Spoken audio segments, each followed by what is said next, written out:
Coming to you from the city of the weird.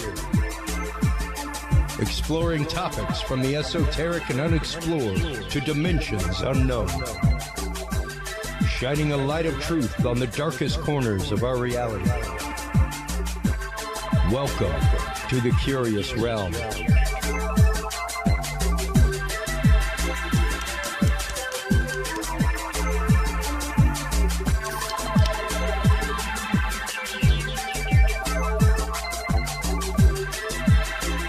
Hey, now's when I'm supposed to hit that button. How you doing, everybody?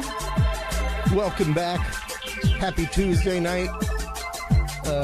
We have an amazing guest in studio tonight. Very good friend of the show. He has been, good Lord, man, you've been coming on the show now for almost 6 years. It is mind-blowing. I love it. Love it. You're definitely up there as far as appearances and continuous appearances on the show. And definitely one of the guests that whenever we have you on, numbers creep up for a little while. Because of the topic. So welcome back to the show, Billy Joe Cain, Let's everybody. Get those numbers up, everybody. Yeah, absolutely. Click like, here we subscribe, go. Notifications. There's Billy. Do all right that there. stuff. Click it. So click it or tick it. Or tick it. As we say here in Texas. So Billy Joe Cain, as many of you might know, is the founder of Radical Empathy Education Foundation here in Texas. He is also co-founder of PBJ Learning. Feel free to stop on by and check them out online, folks. You can find them right there online. Reefcares.org is Radical Empathy Education Foundation, and pbjlearning.com. The topic tonight is a rough one. It's a tough one, but it's one that I have come to consider a cause of my program, Billy, and that is human trafficking. Preventucation. It's a big word. You got that right. It's a Prevention big word. education. And that's just it. You know, trying to get people to understand exactly what human trafficking is, how it is different than the typical situation at the border or something like that, where, you know, you're talking coyotes and smuggling and that kind of stuff. There's a lot of confusion about the topic, and it's and the media isn't doing their job of trying to educate people, in my opinion. So it's up to us to get out here and actually try to have that conversation with people directly. So one of the things that I found is really useful when we start having conversations about human trafficking is to actually go through the definition of what human trafficking is. And human trafficking is essentially someone unfairly profiting from someone else's effort. And human trafficking has 3 requirements according to the TVPA, which is the Trafficking Victims Protection Act. And those are action, means, and purpose. And an action is essentially having someone or possessing somebody or presenting somebody for a means, which could be through force, fraud, or coercion, like you're tricking someone or forcing somebody into selling their body or their labor for sex.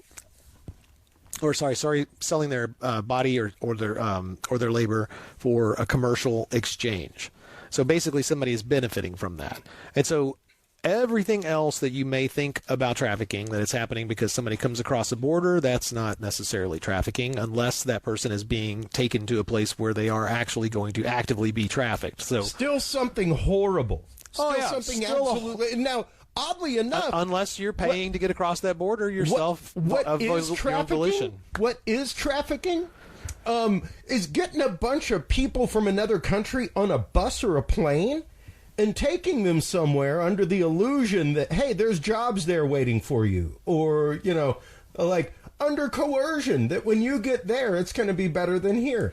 That is human trafficking. If someone financially benefits from that, that is trafficking. Yeah. That's right. Yeah. So,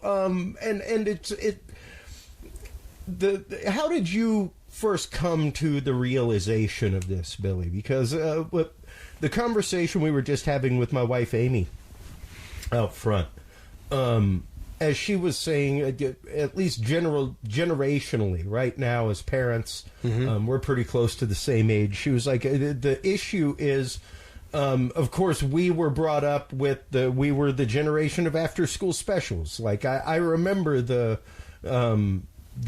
episode of Different Strokes with the bike, and the guy trying to touch Arnold and things like that. Right. And those conversations happening on TV and happening in after-school specials. And but we never heard about human trafficking. We heard a lot about drugs and how you can get them behind the Kroger. Right. Right. I don't think I knew exactly where to buy drugs until I saw most of those. I see what you're saying. But this was not on the radar, and as Amy was saying, it seems to get lumped in with like child abduction and things like that, where helicopter parents and people are as same as our parents. We're really, really worried about child abduction. And it's like, your kid's more than likely going to get struck by lightning on the playground before they're abducted in broad daylight on the playground. Like that is a pretty rare scenario. That's like a 1.5 to 2 percentile chance. And of course, and that you're right. It's higher in certain areas, but that's not really the point. The point is that it's incredibly low. Yeah. Is my mic on, or is it working and coming in full for you? Because it's kind of popping in and out on this ear. Oh, okay. Here a little bit. Just I just wanted to make sure. So let me change over. Okay, I'm sure that'll be fine. Sorry, I just want to make sure that everybody's getting good. No, you're good. But okay, so yes, that's right. That's that's definitely the case. Yeah, and unfortunately, because of that, it gets obfuscated, it gets hidden away, and gets put into the realm of, well, that's not something that you should really panic about, because once again, abduction cases are in the low percentile. However, the chances of your child being socially groomed on social media, the chances of your child possibly knowing somebody at their school who might be trafficked or something like that, or that are much greater. Right, or that your kid is going to be a victim of sextortion. If they get talked into sending a nude to somebody, they could now get in trouble for creation of child pornography. I mean, there's a lot of things that are very significant that are not human, don't rise to the cause of human trafficking necessarily, but they all do get lumped into the same thing. And I think there's something going on, and I'm trying to really put my finger on it, but when people are thinking about human trafficking now, it seems like they're putting that on like a QAnon sort of level, when all of those other things that we're talking about, the social bullying, the social extortion and things like that, that stuff is extremely real, and it's extremely manipulative, and it's happening on a broad scale that is unimaginable on the internet, with AI, with chatbots, with automated tools. The number of things the number of vectors that your kid or you or your adult, elderly parents are being attacked through, all are part and parcel of things that could lead to human trafficking. Human trafficking is just the bullseye for all of this stuff. Yeah. And it's like, for some reason, it's all kind of just getting lumped over into no, shouldn't worry about that. It's like, no, man, there are certain things that are extremely real. Like if your kid has access to the internet, your child is in danger. If they can get SMS texts back and forth, soon as they get one SMS text that they click on, that kid could be going down a pornography road. They could be getting tricked into doing things that you would never expect. I mean, there was a kid recently that had come back. The family came home from vacation, and in the middle of the night, the son got talked into exposing himself through the internet, and they blackmailed him, and so he killed himself. Like, boom. You wake up and you wake up and your kid was murdered by somebody on the internet. And it's like they use our very human need for love and attention and affection against us. Well, and that everybody isn't perfect, and who has any sort of armament or armor for this stuff, unless your parents are like psychiatrists or psychologists, and they teach you from forever. It's like they're more sophisticated than we are. That's all there is to it. This is what they do for a living. Well, yeah, and unfortunately, the people that do things like this, be they a pimp, a madam things like that. There is a sociological need inside of there, psychologically, that leads them to that point of one of control. And something gets them under their control. That's absolutely right, and it's done psychologically, as you said. I mean, it's a slow process. It doesn't just happen. It doesn't just happen. Yeah, they develop your trust over a period of years, possibly. A prime example is Chong Kim, our good friend. If you're out there listening, Chong, hello. She says hi. I just talked to her this morning, so yeah, she just say hey. Awesome.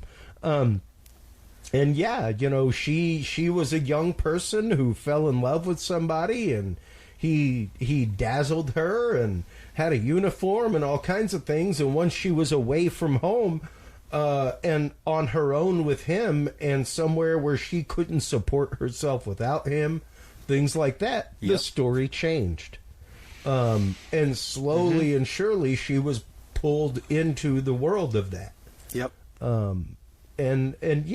It doesn't take a whole lot. It doesn't take a whole lot. Like you said, it's that, I mean, even we talk about it on the show all the time, the want of confirmation of belief, that can take us to wild places as human beings and to interesting acceptances in our own mind of behavior. Oh yeah. I mean, well, a lot of people I know are tired of listening to me talk about slavery, so it's like give me a topic and I'll connect it to it somehow, right? But it's like the more of this world that you see, it's hard to not see it anymore. It's hard to pretend it isn't there. And I think what's happening is some people, their eyes sort of get open to it and they see it for a second and they're like, oh no, I can't look there. I don't want to think about where my X, Y, or Z comes from. It's hard to think about. It really is. Because sometimes, as a consumer, it's not your choice that came from slaves. No. Did you realize? Most of the cacao is picked by slaves. In America. Most of the lithium in the world is mined by hand. Through what do they call artisanal mines? Yeah, they're not industrial mines. They're artisanal. Oh, that sure sounds nice, doesn't it? That means it's done by hand. And it also means that they're destroying somewhere beautiful. Oh yeah, and amazing by hand with their children. As they throw the them on the pile. artisanal spring, right there. Yeah, artisanal, man. Come on. Yeah, and what? We don't, like you said, it is a seedy underbelly, and like we were saying in our conversation outside, the thing that I think most people are not ready to accept in their life and in their consciousness, Billy, is that slavery never stopped. Never stopped. Never stopped. Worse than it's ever been. Right. Worse, mainly because, at least when you're talking in the ancient world, things like that, where slavery was a common practice, like, there were laws that protected slaves. Like, they were considered a part of the household, things like that in most cultures that had slaves. And I am not a proponent of slavery, people, believe me. I'm just saying that, when you get to chattel slavery here in the United States, things like that, it was a pretty... It stood out a lot because that's not the way that slaves were typically treated. And to know that, slavery still fully exists and that you were a part of that chain, that's a hard nut to swallow, man. That's a hard nut to swallow. I mean, just look at our carceral system. I mean, look how many prisoners do we have that are being paid a fair wage for what's going on? No, these people are all, if they're working, it's generally wage slavery, at the very least. But that is slavery. Yeah, that is labor trafficking. And the numbers are so bad. I mean, I've done so much research on this recently. I have, as you know, we have a knowledge vault on pbjlearning.com, and that knowledge vault includes easy ways for you to access some of these topics. So we have categories and tags that are really easy to get to. And prison labor is something I highly recommend that you look up. Every article that is on there, I sourced from major news outlets and specialty groups that know what the heck it is that they're talking about. So inside of there, you can read everything. It's free. You don't have to register or anything like that to become a member to get any of this stuff. But it is absolutely fascinating finding out what is going on in America. So I pull all these articles off of the news, and I get rid of all the ads and all the other junk, and it just brings the stories into our environment so that all these things are interconnected, so you can easily access the things that are going to be related to it. But the prison slavery in America is just unbelievable. The amount of labor trafficking that we're putting people through, Starbucks uniforms, McDonald's uniforms, all kinds of things, call centers, etc. If those people are working, they should be paid a living wage. And they're not. And all of the other things that are happening to those people. I mean, they are essentially, if you think about it, they're in a company town. You got to pay whatever it costs to use the phone. You got to pay whatever it costs, to get the tablet to be able to look out. You got to pay what it costs at the, it's like, dude, that's not right. Yeah. I mean, it's just not right. And it might as well be a company town. There it is from the San Diego Union Tribune. On the front lines of some of the deadliest fires raging in California are inmates getting paid $2 a day. And only up until a few years ago, they were ineligible to become firefighters when they got out. Yeah, exactly. And there's also... Despite their raging experience helping put out massive forest fires. If you want to dig further into that, you're going to find out that there are prisoners that were kept in prison because they wanted them to keep taking care of the forest fires. And you're like, how can you do that? That doesn't seem right at all. Absolutely. And the thing is that all of these things that I'm bringing up or that we're discussing, you can research them yourself. Mm-hmm. I have them online so that you can easily find them. We are anything but alarmist. If you find something that seems alarmist on our site, it's usually because we put it there so that you would have it as a reference to what's going on in pop culture, and generally it's even labeled as such. The thing is that when I started finding out anything about human trafficking, I did not know where to go for information. Yeah, I didn't know what to trust. Everything seemed like it was just a giant mess. Some resources that were up were only up for a couple of months or a couple of years, and nobody's ever updated anything. So I'm determined that we're going to change that. Absolutely. And what I love is hearing stories like I did earlier, where sheriffs are like, I need this to be able to train all of my officers. Like, right. And people in state legislatures are looking to you to bring this stuff to light. Yeah. So it's fantastic. And I just popped up while you were talking the Philadelphia Inquirer story about the judges. This was like back in 2000, the judges that were actively selling kids into for-profit facilities. I saw that. It's unbelievable. Yeah. I mean, again, it's just another example of this is happening right in front of our eyes. Yep. If you just open them up and look, you're going to see that this is what's really happening. It's everywhere. If you're an RSS user, folks, like myself, I mean, number one, if you are, you should be subscribed to our RSS feed. Got that right. Same here. PBJlearning.com has RSS. Yes, it does. And that's just it. What I was going to say is go follow FBI.gov. Follow their RSS. Yeah. Guaranteed you will see at least one human trafficking bust across the country a week.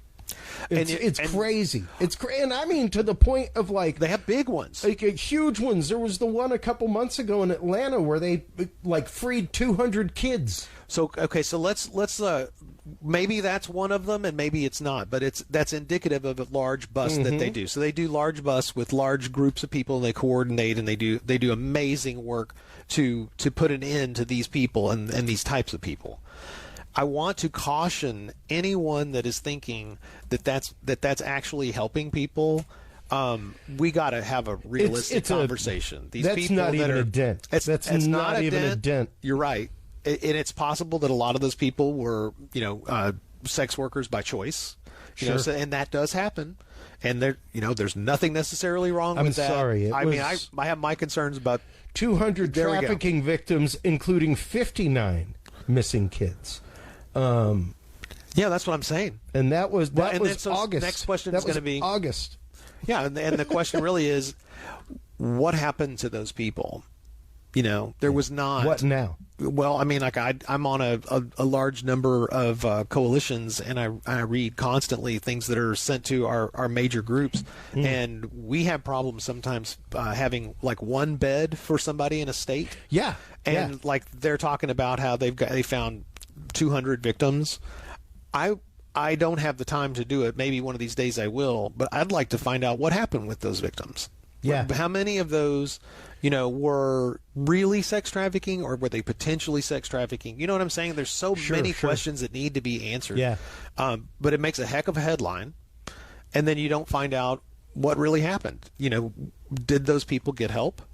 What services did they get? Did they go back to their trafficker? Were they in situations? You know what I'm saying? Yeah, It's like this is just the beginning of what should be like a massive undertaking to find out what happened to those 200 people. And I think that is some of what's happening right now. I hope so, Billy. Before we get into Trapped and everything else in the Appleseed program, let's talk about trafficking in the headlines and in the news right now, because there has been some interesting articles happening. Number one, there was the huge bust of Andrew Tate, and like on human trafficking charges. We've never heard anything more of Ghislaine Maxwell. I think they sealed her case for 100 years, something like that. And I'm not even joking. I really believe that's what really happened. Yeah. But what's interesting is the number of people, like for instance, Russell Brand right now, going through what he's going through. The conversation we were having earlier outside, he is highly connected to people like the royal family, and they are highly connected to people like Jimmy Savile, who for decades people were saying like he is a pedophile, he is trafficking children to stars, things like that. Right now, one of the people that is accusing Russell Brand was a teenager when things happened. Right now, we're looking at the case of the Sound of Freedom producer. I just brought up the Curious Realm group. Hey, folks, if you ever want to just find these things that we talk about, feel free to hop over to Facebook, follow the Curious Realm group, and just literally search the group. It really is the place to be. All the articles about the Sound of Freedom, and this goes back to a month or so ago, that one of the producers apparently was involved with an underage trafficking victim. That's not good. It's not good. It's not good. Not when the movie is about anti-trafficking. And I have floated the concept. Billy, of this is just my conspiratorial mind going. Well, before folks. you say that, I'm going to say I don't know what this guy did or didn't do. You've been following this case. No, but this I don't have any idea if he did it. I mean, no. There should be a whole bunch of allegedlys on this page as well. This is all allegedly, right? I mean, I hope he did not do anything. Same. And I hope that this isn't a smear campaign by somebody else that's just, you know what I'm saying? It's like, and there's so many levels to all these things that it's so difficult to really get to the truth. I hope that we get to the truth. And I hope the truth that this guy is innocent. But who knows? Yeah. I mean, that sucks. That is not good for that show. No, it's not good for the movie. It's especially not good for the cause. Yeah, it's not good for the cause either. And makes everybody look like a creep. Especially with the fame that the movie was gathering, the traction that it was gathering, like it outperformed movies like Mission Impossible. Oh, that movie should not have made that much money. It should not have. Should not have, especially coming up from an independent Christian studio. Right. And up against movies like that, it should, good God, Indiana Jones got buried by Batman. Yeah. So it's one of those, for the fact that it hit the rungs that it did, media-wise, was incredible. And it was doing such great, amazing things for the cause, right? I believe, as far as people saying, wow, this is a legitimate thing. Right. Wow, like I've heard about this and now there's a movie about it. Wow, like this is a real thing. But then this slamming the brakes on all of that, to me, it's one of those, I don't know, like I said, my conspiratorial brain immediately goes to, well, it immediately was all of this made so that it could come out in public and so that the cause could be discredited. Oh, dude, there is no doubt that could have happened. Because the one thing I have said on this show since we were dudes and beer is you can be angry about those emails, all that you want from the Democratic Party, all the Pizzagate emails, everything else. The pizza parlor was fake. No worries. That's correct. However, there were a whole bunch of other allegations in there about human trafficking, things like that, that were not addressed and were never really addressed as like, well, that's not real. Pizzagate is kind of one of those things that you could see as like a limited hangout, where it's like a lot of things around it were real enough, but that one thing wasn't. Except that the thing is that no, they really do order children like pizzas. They do, just not from that location, I would assume. Yeah. So it's like but it's that like is a thing. But it is a thing. But the fact that the pizza parlor was part of it, all of a sudden makes all of it sound crazy. Yes, you know what I'm saying? Yes. So it's like maybe this guy is put in as an investor so that later they can discredit the entire movement. Yeah, man, anything like that's possible. There are schemes that happen on the grand playfield. With the names being named in things like Ghislaine Maxwell's case. In cases like who was the other movie producer? There was another one recently that was like huge that went down. I can't recall. I can't recall as well. Not Weinstein. Yes. Okay, Weinstein. Yes. Like there were people like Emmanuel Lewis, or not Emmanuel Lewis, Gary Coleman. People like that who raised the alarm on this stuff years ago. Corey Feldman. Yeah. Like, and oh my gosh, if you talk to him... He's in town. I know, but if you talk to him, though, all of a sudden now you're going to be in the crazy world. I know. You know what I'm saying? So it's like you can't talk to him. It's like going, why can't you talk to somebody and get their story? And why can't you believe them? And that's just it, is that there have been people that have been sidelined on this topic in Hollywood and in upper rungs for a long time. We're like, no. They're a crazy person. Okay, so... and I don't know. Things like this, once again, my conspiratorial mind immediately goes to, with all of that hitting the news... it's like all you're of thinking these that big things are players, getting more attention to it, more attention to it, more attention to it. People are paying attention, and poof! Now it's all your crazy time. The number of college scientists that were not even cursorily connected, like deep connected to Jeffrey Epstein, like people who like lead MIT labs, things like that. Like, right. It was freaky. Well, that dude was throwing money around, and he wasn't throwing his money around. He throwing somebody else's money around. And it's one of those, like, it reaches high. It reaches really, really, really high.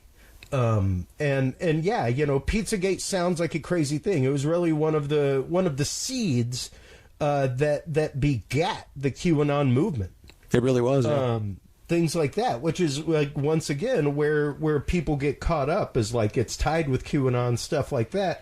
Even we were talking outside, even Jim Caviezel from the movie is tied in with QAnon. He is definitely things like that. He's definitely tied into QAnon. And here's the thing: I'm not. God bless him, because we live in America. It's you have the right to wake up and think anything you want. Right. The thing is that say anything. Well, that's true. I mean, you can, but there are there are some limits, and there are definitely repercussions, no doubt. There's definitely repercussions. But, I mean, as far as him, I mean, a lot of the things he says are verifiably true. Verifiably true. Yeah. And every so often he says something that's a little much. And it's like, okay, that probably would have been nice if you hadn't said that one thing. Because it's like it's too much. Yeah. You know, the adrenochrome thing is the one that gets me. I mean, I have talked to people, and so far, no one I know has been able to prove in any way, shape, or form that actually is done and is effective. But the thing is that it doesn't matter if it's effective. It matters if somebody thinks it's effective. Well, you know? and you know, I don't know if people are doing all of those things to children. Granted. But, oh my gosh, if people think that. I've worked at the state hospital. I know what happens when mentally ill people are left to their own cases. Devices. They will do things, and if you have power and you have freedom to do things, because you'll just get away with stuff. So I don't know what people are really doing. I haven't seen it myself, but who knows how much of that's and granted, real. I want to do a whole adrenochrome episode because there is that hypothesis out there. And don't get me wrong, I think that there's definitely I got one guy I want to introduce you to for that. Okay. I would love for you to talk to him. I would love to talk to him. Yeah. We'll talk about that after the show. Yeah, we will. But the idea that, and yes, there are some vampiric parts of society. There are some parts of society that I'm not saying that like anybody's being killed in a satanic ritual to have their adrenochrome harvested from their adrenal. Yep. However, are they being trafficked and tortured in order to possibly draw that blood from them after they've been tortured? When it is heightened with adrenochrome and everything in it. That's what I'm saying is whether or not that is a going hypothesis, right? For a whether long or time. not it actually would reverse your aging, okay, which is I think the big fantasy. Whether or not it did that, it doesn't even matter because if they are torturing children, then that just has to stop. Yes. That's all I'm saying. Let's stop the conversation there. Yeah, we don't need to go stop down about the crazy part. Let's just stop children from being tortured. Yeah. Period. Yeah. How about we start there? Well, and I mean, definitely there's that old vampiric tradition of the fact of, yes, the drinking of the blood is what gives you immortality. This is more of the fact of there is no better high. You ain't going to get a better high than off of adrenochrome and off of somebody else's adrenochrome. Is apparently the That's the thing. Super fresh. Yeah. Who knows, man? Once again, even that could be a placebo for crying out loud. You know what? 30% of all drugs are like a placebo effect, right? So it's like, wait a minute. Yeah, Did you totally. give this kid Sweet and Low? I know, that right? Doesn't taste like adrenochrome. Who knows what's going on in those people's heads, man? If they're doing any, anyway. Well, look, I want to take a couple seconds to be serious, just for a second, yes, because this topic it could rapidly make somebody think that I'm like some crazy person, and I wanted to share with somebody that I wanted to share that. So I worked at the Austin State Hospital for almost a year, and I was there when we did intake on a young girl in her mid-20s who had been locked in a cage her entire life and only used for rituals. And I read all of her paperwork. I was absolutely fascinated by this. I talked to all of the people that did the intake to find out what happened. And apparently her parents were using her in satanic rituals since she was born. And they kept her in a cage. And this was the first time that she had ever been out of their home. So it doesn't matter to me whether there is a heaven or hell or God or devil. What matters is that people are treating each other like that. Well, what matters is that there are evil people. Happening. That's right. That is evil people. That is evil. And that evil infects people and makes them do it further. Yeah.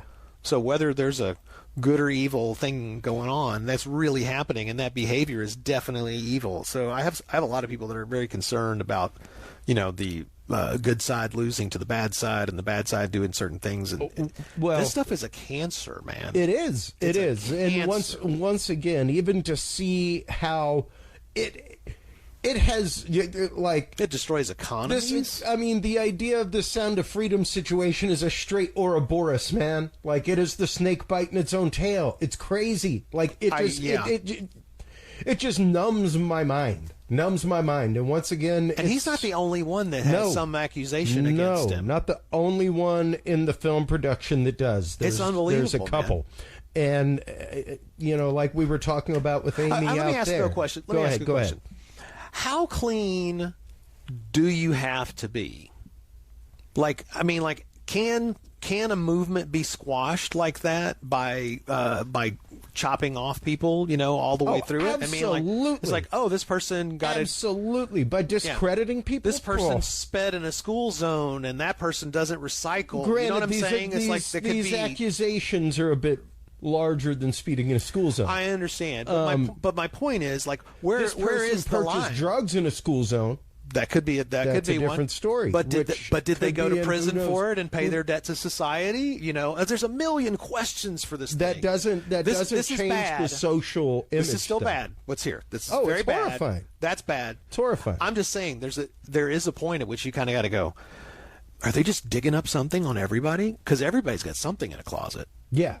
Yeah, and these are bad things. Like my wife Amy was saying, it could be the fact that he got tied up in something like that. Come to find out later, that he is doing this to help clear his conscience, and that's why he got behind this movie.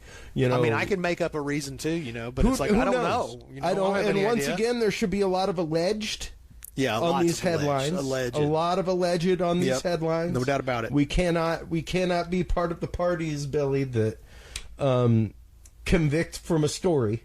I don't want to do that at all. We got to hear the facts of the case. I do. That really is what it's all about. Staying calm in the middle of the big mess. That's just it. Because this is everything. Well, once you start digging into this, man, it is a hot tater of a mess. Is the only way to put it. It's all over the place. It blows my mind. Let's start getting into statistics, things like that, Billy. Okay. So one of the most quoted statistics is that they believe that human trafficking is $150 billion a year profitable industry. And so that's money that's being taken out of the pockets of all of the people that are being trafficked worldwide. So as far as any real statistics, because this is it's illegal and it's covered up, and many people don't even know they're being trafficked or don't even know what trafficking is because they've been living in it for their entire lives. They don't even know how to estimate it. So they're just doing the best guesses they can based on the numbers that they can find. So everything can be off wildly, and some of the research that's done is limited in scope. It's limited in the amount of money that they had, and sometimes they're looking for the things that they're only looking for the things they know they're going to find. So it's so the statistics are not that great, but they show that there's over 20 million people in forced marriages. Because that's also considered human trafficking. If somebody benefited, especially if there was a dowry involved. Yeah, that's right. And one of the things that's another statistic about it is 88% of people that are trafficked report having seen a medical professional while they were being trafficked. Yeah. Another surprising statistic is the I always bog down on statistics. I think it's over 60% of people that are being trafficked knew their trafficker. Yeah. Before they were trafficked. And I'm not sure the exact number, but it's somewhere around 40% of people are being trafficked by a family member. It's like, what is going on? And a lot of that it's called familial trafficking or intrafamilial trafficking or whatever, but it basically means that you are being taken advantage of by somebody in your family, and that could be for labor. Like your family may just decide that you're just never going to get paid for working for your entire life, and that's just how it is. Or it could be for sex. I thought I saw some hay that wasn't cut. Yeah, exactly. Mm-hmm. There's some crazy stuff, but there are too many family members that are trafficking their children to pay for their drug habit that came from the OxyContin crisis. And so it's just like, I mean, our country is being hollowed out by this. It is affecting our citizens. It's a bad thing. Yeah. And the only answer to this is to prevent it. We have to get in front of this, and we have to teach people how to acknowledge that they have vulnerabilities that someone could take advantage of. That's it. Yeah. That, I think, if I could get anything across to somebody, it would be just acknowledge that you have vulnerabilities.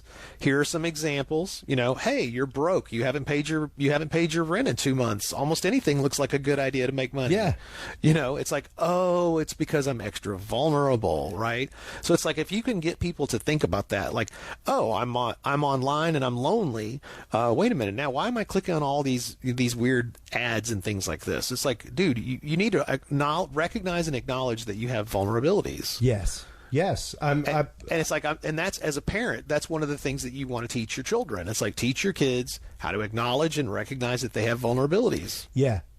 And if you can do that, you're not programming, but you're teaching your kid how to think for themselves in these situations that they're going to encounter forever. It's gonna happen. 24 hours a day on your kid's cell phone, they could be bashed by SMS messages with very nasty links. I am trying to find, pardon me for being on my cell phone right now. You know that this is not a typical thing. I don't know what I was thinking. I was wondering what SMS list or thing you were going to pull up. Man, I got a bad one the other day. I was actively looking because I take pictures of them every time I see them, but I was looking for the last human trafficking sign I saw, which was not that long ago, where I was at a hotel and saw it in the bathroom, and you're starting to see them more and more, where it's like, hey, look out for this. It is shocking to hear the number of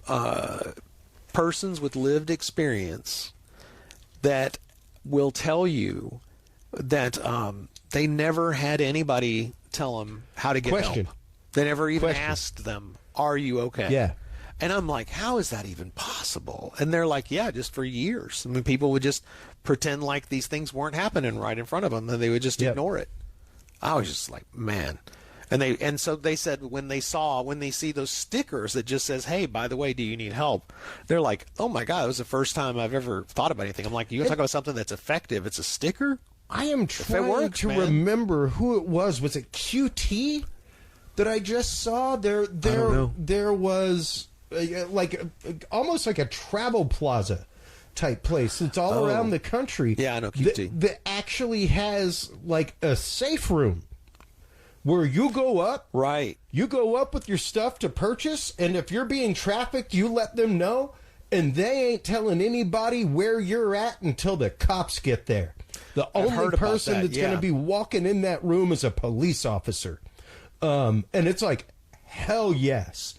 Awesome. Yeah. That does sound just crazy. It sounds awesome, though, to me. Yeah, it does sound awesome. I think there's a few places that also take babies, too. Mm-hmm. They have like a safe space, so they're like, they will accept a kid. But yeah, that's great. I mean, those giant travel plazas are dangerous, man. You were just saying that who was it that was wanting to train their truckers? Let's see. So right now what's going on, the state of Texas has passed a law saying that if you are going to get if you're going to start doing rideshare, to get onto their system, you have to have some human trafficking training. So they just approved a course, and so we're actually working on that, and we've been talking with someone that works with the Department of Transportation who is interested in building some online courses to do, possibly inspections and teach people how to inspect vehicles, because apparently their industry is enormous, and they will also need all of this human trafficking training, which we can just throw in there. But the thing is that it's I mean, these guys are the eyes and ears of our nation. Yeah. He tells me, and I'm sure this number is wrong, but it's like there's 9 million truckers in the U.S. And whoever happens to be typing, if you're online right now, tell us the answer. How many truckers are in the United States? I'm on Google right now, man. Let me look it up. Here we go. So the other interesting thing was he said that there are also a number of independent trucking companies, right? So he said, how many independent trucking companies do you think there are in America? 3.5 million truckers as of 2021. 3.5 truckers. 3.5 million. 3.5 million. Yeah. I think the number that I think he's talking about the number of people that are in the industry. But I'm going to find out because, that number is probably significantly different. This is probably just OTRs, not people doing local routes, things like that. Oh, yeah, because when we're talking about the trucking industry, we're talking about everybody. Yeah. Even a local florist that drives you're even a truck. talking about your local UPS guy. Yeah, anybody.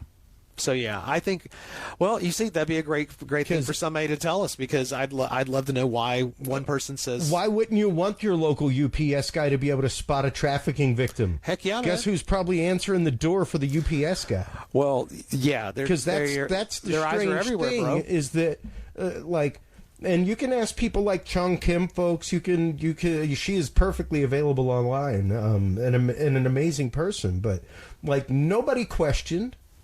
People came to the door. She answered the door. She wasn't fearful of that. It was just a common thing, and that's just it. That's I think what the misnomer in people's head is, Billy, is that we are expecting somebody with a chain and a dog collar around them and a mask on or something like that. Right. We're expecting somebody in a cage. Yeah, that's right. Like that young lady that you worked with, and that's not the case. No, that is these kids go to rarity. school. Yeah, they go to school. This is a commonplace thing in their life so much that it is now normalized to them. Yeah, I mean, these children, some of them are trafficked on their way home from school, and that's what they do on their way home from school, is they have a neighbor that takes advantage of them or sells them at their house. I mean, there's all kinds of ways that this works out, but it is not, like you said, it's not a cage that is so rare it's unbelievable, but it does happen. And it's not like you're getting potatoes sacked on the street. It's not like somebody's coming up at the playground they and snatching your kid in a van and taking off, and now they're in a human trafficking ring. They blackmail you. They have something on you. They know something about you. You'll do anything to get them to not tell somebody. It's typical blackmail. I will give 2 examples from my life. One of them involves my son. We were talking earlier, he plays Minecraft, things like that on his tablet. He's 6. Right. All the parental locks are on, things like that. But there was one game that it installed at one point that we installed with him that nowhere on it did it say it was cooperative or community or anything like that. And I mean, the boy narrates while he plays. Seriously, I'm about to make him a digital avatar and just start recording it and posting it. But I mean, so we thought it was that, and then he answered a question, and he answered another question. And he was like, "Oh, I live in Austin," and I was like, "Yo, let me see that thing, son." And it was like a chat going on. Verbal chat too? Yeah. Wow. With my 6-year-old son. This was just before your last appearance on this show. Wow. Man. Violation. So it was like, okay, I'm there sorry goes that game. You but guys. There goes, no, I'm not. I'm sorry the kid can't play the game. Yeah. I'm sorry for that, because he was thoroughly enjoying the game. I just don't understand why there isn't a parental lock on that. I mean, that just doesn't make sense to me. Oh, no, I'm sure that there is. Okay. It was just the fact of nowhere in the description of the game did it say anything about community chat, be a part of a team, anything like that. Yeah, you would have steered away from that. So we would have never been installed, we have all parental locks on his tablet. there was that, and then there was a situation with my niece many years ago, like 2012, where I was on social media. She'd had a couple friends. She had one friend commit suicide, one die in a car accident. My God. From drunk driving. Another one attempt suicide. It was a bad year for her. As like her sophomore year in high school. And she posted something on social media about being down or something like that, about missing her friend. And this dude popped up whose comment just didn't seem right. Like, he was about my age, something like that. And it was just very, like, as someone who's been a youth minister, someone who's dealt with parents, things like that. At the time, I wasn't a parent. But still, my alarm went off of, like, parents don't talk to kids like this in a moment like that. Right. Like, if spider sense went off. Heck yeah, and I was like, hey, Randy, like, you should go check out your daughter's Facebook profile. Like, there's this dude on there that is really asking her to, like, hey, yeah, message me. Feel free to give me a call on Facebook Messenger if you want. Like, we can talk and that kind of stuff. And it's like, I don't know any parent that would anybody be trying like, to get you off of that platform. That's a dead giveaway. Yeah. So I sent it to my brother, and he started digging. And sure enough, this dude was like 28, 29 years old. Didn't have any friends that were over the age of 20. They were all in the 16 to 19 range. Ugh. Most of them ladies. Things like that. And he was like, hey, bud. And sent him a screenshot. And was like, I see you. Right. You need to let this fish go. Like, good job. I'm telling you right now, I will contact the authorities. And we never saw the dude again. That's nothing good. Like that. But it was one of those, like, that was my first experience where it was like, wow, it happens just that fast. Just that fast. And it is a sociopathic mentality. I helped a young woman put up her LinkedIn profile, and like within moments of her putting her picture up there, she was getting hit on by some dude who was clearly her elder. Yeah. And I had to write the guy myself and just be like, dude, what are you thinking? And he backed off. Yeah. But I was like, that was just so weird. Well, and it wasn't like one of those spammy or scam faces, It was like, this is like a real person. I was like, ugh, creepy. Yeah. Yeah. Anyway. All the time. All the time. And that's just it. Like, it's pervasive. It's pervasive. And you can't keep a track of all of it. You can't. No. I mean, there's. I mean, I wish I had. I don't have all the stats like right off the top of my head, but the amount of nudes and requests for nudes that's happening for children and for people that they don't even know anything about, and they even say that they think that are adults is crazy. It's like it's way over 50%. That these kids are getting these things constantly. Yeah, and you're just like, I mean, what the hell? Yeah. Yeah. And that's just it. Like, you had your own experience with your children, which is what led you to build Trapped. Yeah. Let's get into the software. Let's get into helping build empathy through VR, because not many people might be familiar with that concept, or how VR can actually help trigger the emotive centers of the brain. Yeah, you're right about that. I actually got into this field because, we had a personal experience, as you were saying. I was working on a project for a friend of mine, and we had a landline going to the house. And so he would call the landline, and the phone would get given to me. And sometimes he called the cell phone. But one time, so my boss was calling me, but sometimes he talked to the kids because he had known us, known them for a long time. And turned out that this guy was a sex predator. And we blocked him, and we did everything we could to try to teach the kid. I mean, I don't want to go into all the details. I mean, it's not good. But I realized that the thing that that was happening was what was happening is he was grooming my children, and what that is a slow psychological turn towards normalcy of talking about sex, and then eventually possibly using that person, sexually, or even all the way up to and including human trafficking. So the whole thing was that I didn't understand how to teach the kids anything about what grooming was and how that felt. And we looked at a bunch of movies and read some books and tried the best we could and did some role playing and things like that.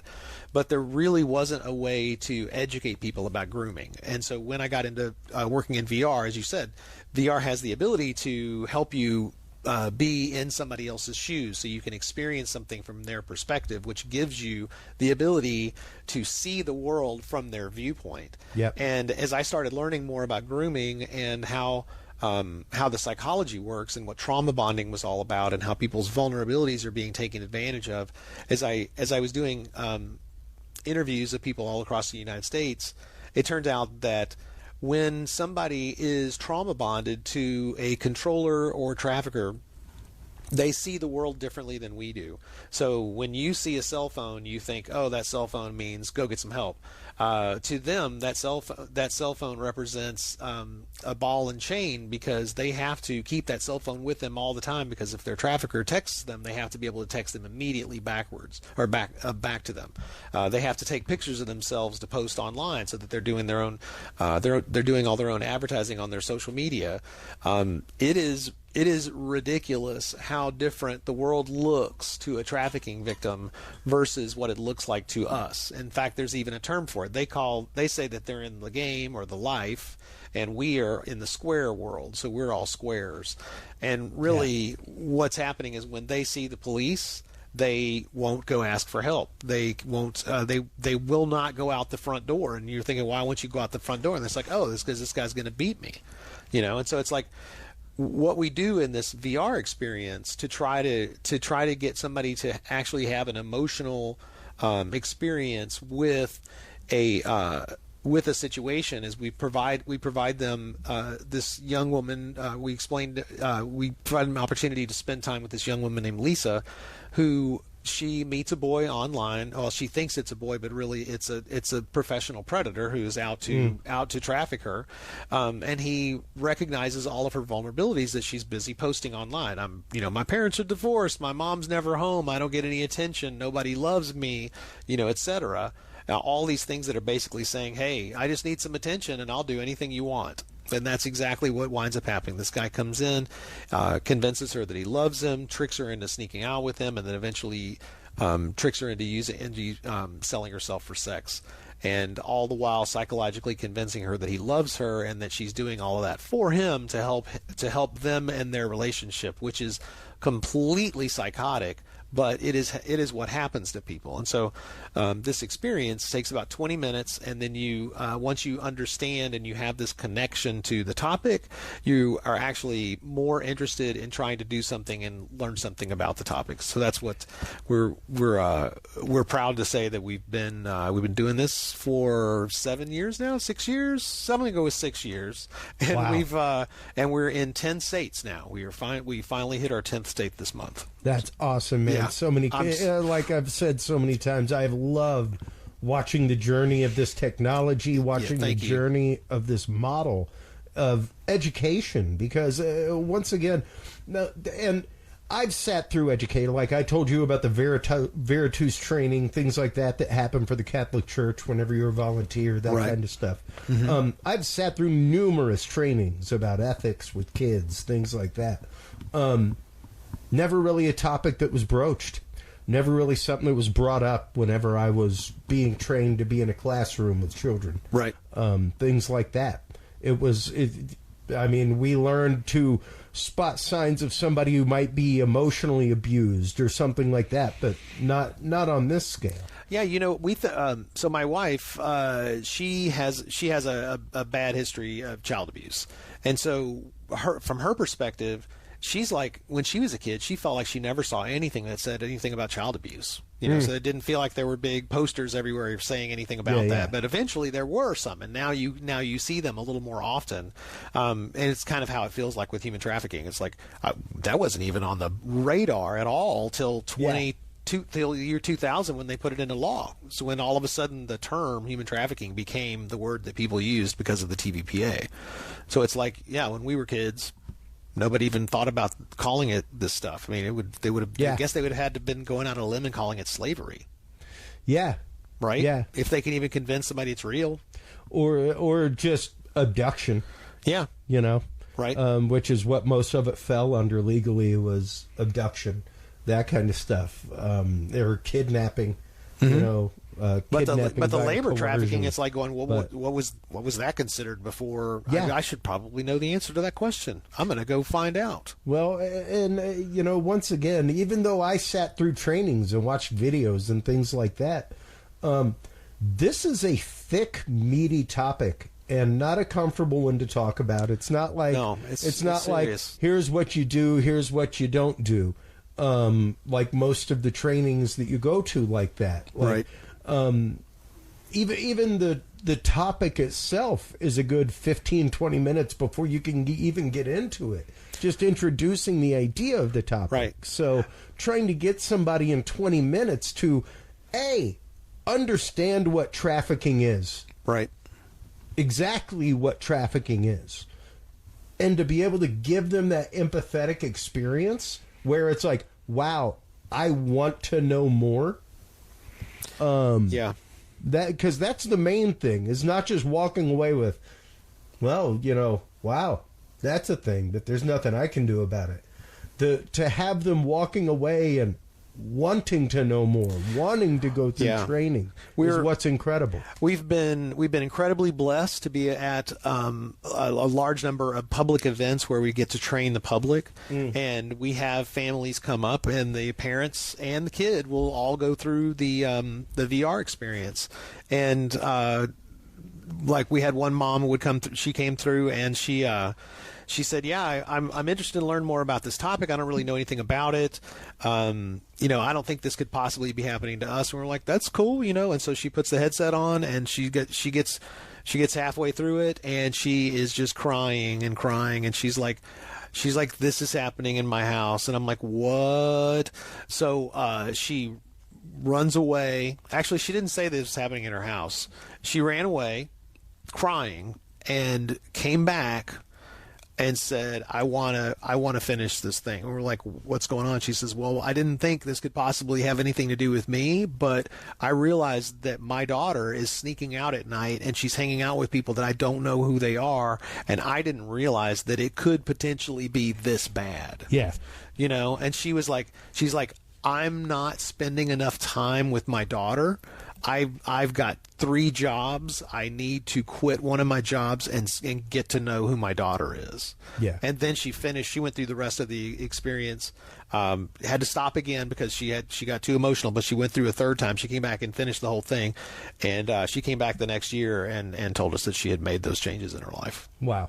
Incredible. I mean, even if it's one person that it helped. Yeah. You know, absolutely. even if it's just that one person, I feel like we're doing the right thing here. Well, let's get into your seed program a little bit, because that's the latest thing, and it's such an incredible success. I've loved seeing you travel across the country, going to all of these licensees and being able to put a box in their hands. Yeah, it's really interesting because the topic is, as my friend Dallas Snell says, radioactive. You know, people are just not interested in it. Yeah. But the technology is also a little bit scary to people because they don't know what virtual reality is, so they're a little nervous about it. But once someone tries this, they see that this has enormous benefits, because you're getting 20 minutes nonstop to spend with a person with lived experience. I mean, it's all, of course, it's a story, but it's based on real events and real situations.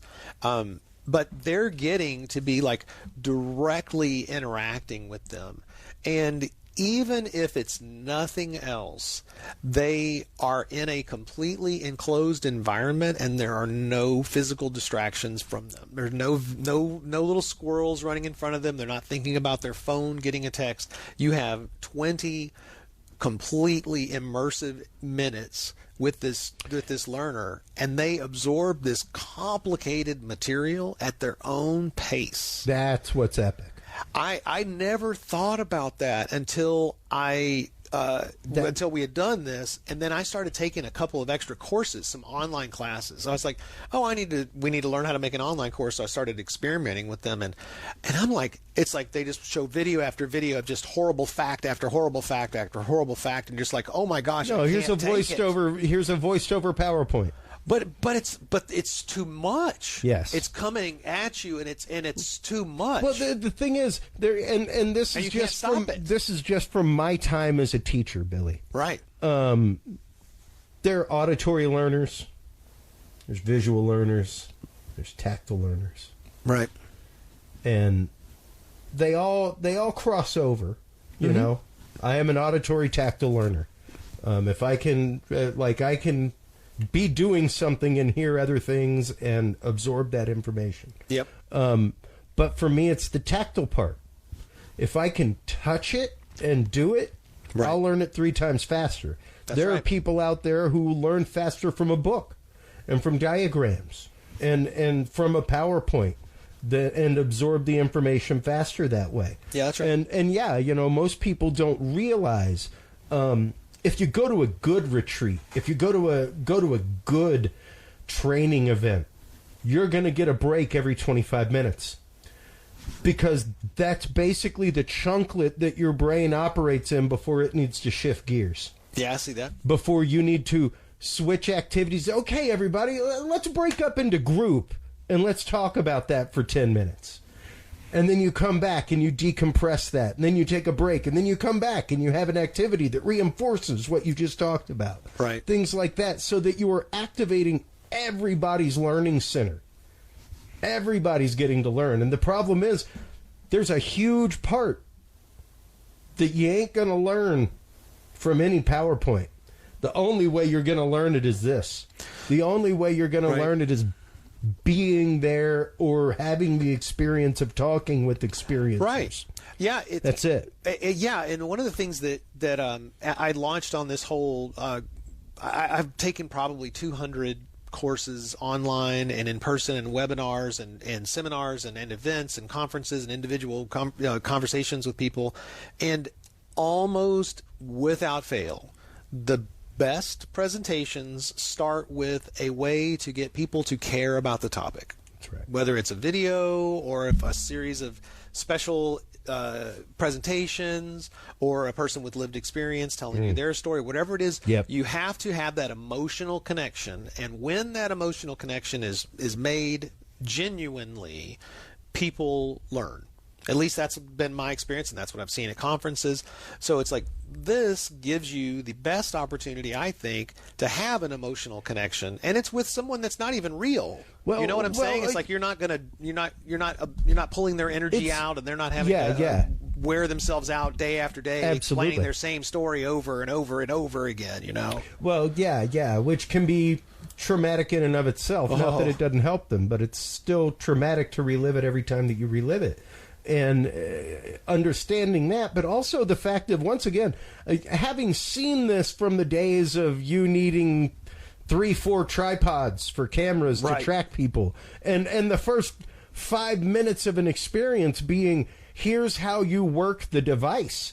It's no longer that. Right, that's right. It's no longer, how do I interact? How do I touch an object? You have now gotten it to the point of, you look at the object and it tells you the story. It's now to the point of just being side-loaded on a device. There's no more like, hey, how do I get that? How do I set up a VR system? How do I do all of that to be able to do it? It's unbelievable how far the technology has come. And now, you and I have talked about this. Now the Quest 1 is actually, when people break their headsets or the handsets, they don't replace them. So now I can get those at an incredibly reasonable price to make it so that it's so much more affordable for everyone to be able to get these things. So what we do is we sell our software license to people. So we have 3 different tiers. We have a $5,000 tier if you're a small, or if you're a public school or a small nonprofit. We charge $10,000 a year if you are a larger nonprofit or a community college, and if you are a job training, or if you are corporation. If you're a corporation, or you do job training, or you're a university, it's $20,000 a year. And all of those come with support. All of those come with discounts on new modules. They come with upgrades. They come with advancement to the next hardware set if we move to another hardware set. So you're not buying something that's going to expire. You're getting something that has support. Yeah, precisely. And not only do we have support, but we also have licensees in 10 different states, and all those licensees have ideas about how they use the products. We provide the VR software. We help you get the headsets, and then we have online courses as well. And so all of these things, there are packages to make it so that it's easy for you to train your community.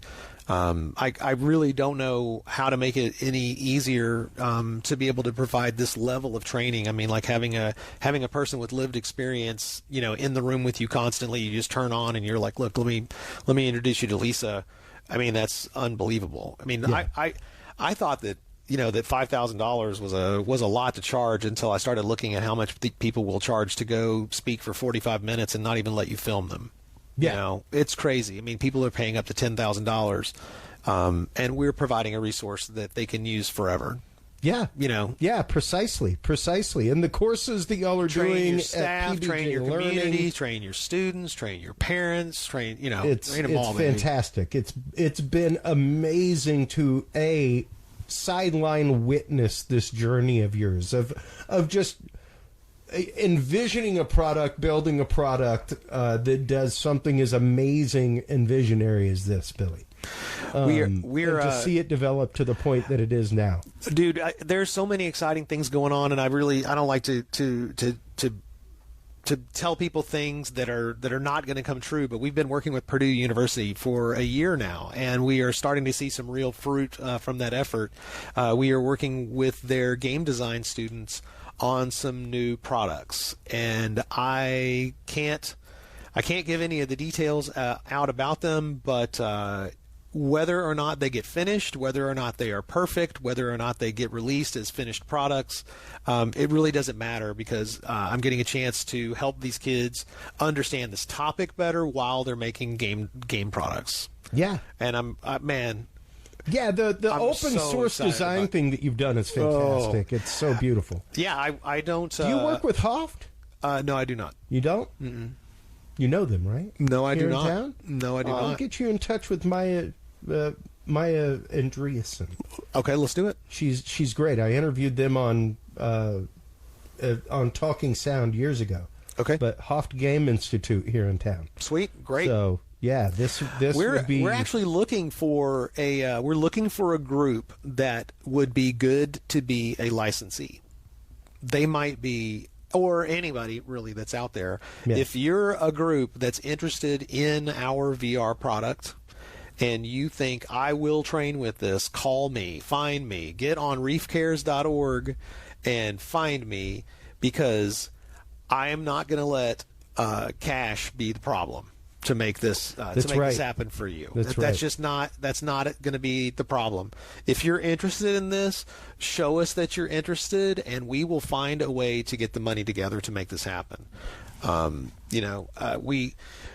We're so lucky to have so many people that are out there that are using this. We're working with one Native American group as a licensee and a couple of other ones as future licensees, and we want to be able to build custom experiences for them. We need to build something that is culturally relevant. It takes into account their history, their heritage, their religion, their background, their heroes, their belief systems, because they're all different and they're different than ours, and that's all fine. But if we can make these VR experiences match their experiences, it will have a much greater impact. Absolutely. And I've spoken to people that are doing a lot of work on the reservations, and what they say is that there is a lot of illiteracy on these people's land, and the parents are not even embarrassed by it, and the kids are okay with it too. And it's obviously that's an embarrassment for any nation to have their children not be interested in having any literacy, but the people that are trying to give people information about human trafficking prevention, their stuff is in writing. Yeah. And so they're like, here's all the things you need to look out for. And these kids are like, I can't even read this. And I'm like, oh my gosh, how are we failing these children? You know what I'm saying? Yeah. It's like, because at least with this, yes, there's a visual prompt on screen, but it's also telling you the story. Yeah, that's right. You're going to hear the story. If you can understand I know I didn't have the audio playing, folks, but there's audio. Yeah. It's not just a visual She does experience. talk too. Yeah, she talks too. But yeah, that's the thing about it is that, we need to be able to connect with people in the most visceral way possible. And if we can tell a story that resonates with them, that's relevant to where they are too, we're going to have a better chance. Now, I thought there would be, some pushback from these Native American groups because, this is not about a Native American kid. And they're like, look, we are trying everything we can to stop our missing and murdered Indigenous women from continuing to be disappeared. There is a tragedy. It's an epidemic. It's horrifying. Yeah. It is so bad. People are not even being reported to the police. I mean, like, I don't even want to. The details are just horrendous, and so they are in such a state that they're like, look, this program works. We need something that teaches people the basics. Absolutely. And that's what this does in spades. So I feel good about working with them with what we have now, but I want to make those custom things. And, it takes a while for people to understand what this is and see the benefit, and then it'll take time, and eventually those people are going to want those products and they're going to see the benefit of them. Yeah. But it's not the same thing as just being able to hire, a lady for $20 to come in and do a slideshow because you trust her. It's like, no, this is like, we put significant work into this to make sure that it's right. We update this. We're actually in the process of updating the script right now based on feedback from some of our licensees. So it's like, it's a living product. This is not a, fire and forget kind of thing. And we have a labor trafficking one that we're doing right now too. Yeah. And I'm really excited about that. So am I. Yeah. I cannot wait to show that to you. It's awesome. I'm hoping that maybe some of those Purdue kids can help me with that. I'm so entirely excited for everything on the horizon for you guys. It's been, once again, great to sideline watch this thing come to life. Chris, in the way that it is. I want to give you this Appleseed box and headset, and you can keep it forever. Thank you. Or you can take it around and show it to everybody, or take it to your kid's school, or just have it sitting on the thing, because you have done so much for us, and you have been such a huge inspiration. The truth is that, and that there was a really dark time when COVID happened, and I was like, what the hell is going on? I don't know what I'm going to do. Man, I was messed up. But I didn't acknowledge it as much. You fought through and you came out on top. I don't think without COVID, you would have had any of the time to work with David Deeds in the way that you did with PBJ Learning. Yeah, you're right. Develop this to the point that it is. That all was rooted in COVID time, my man. Yeah, every bit of it. Yeah, just as a friend and watching you go through this, like much like myself, where we had time. Like, we didn't do video, we didn't do things on this scale before COVID. COVID gave me the time to be like, okay, well, I've been wanting to do this. How do I do it? I got nothing but time to figure it out now. I'll tell you, one of the things about COVID that I learned was there's a lot of things that I thought I was going to do if I had the time. I just realized, I was like, you know what? I've just realized that project is never going to get completed. I'm not interested in it. And so then I've been putting my time into the things I'm actually interested in. And look at the fruit of that time. I learned how to make music videos because I wanted to make a music video out of my band. And so I learned Premiere, and I spent a lot of time in Premiere. Yes, you did. And then that resulted in, oh my gosh, I think I could make some actually halfway decent entertainment. Yeah. And I think I could make an online course. Yeah, I think I can do it.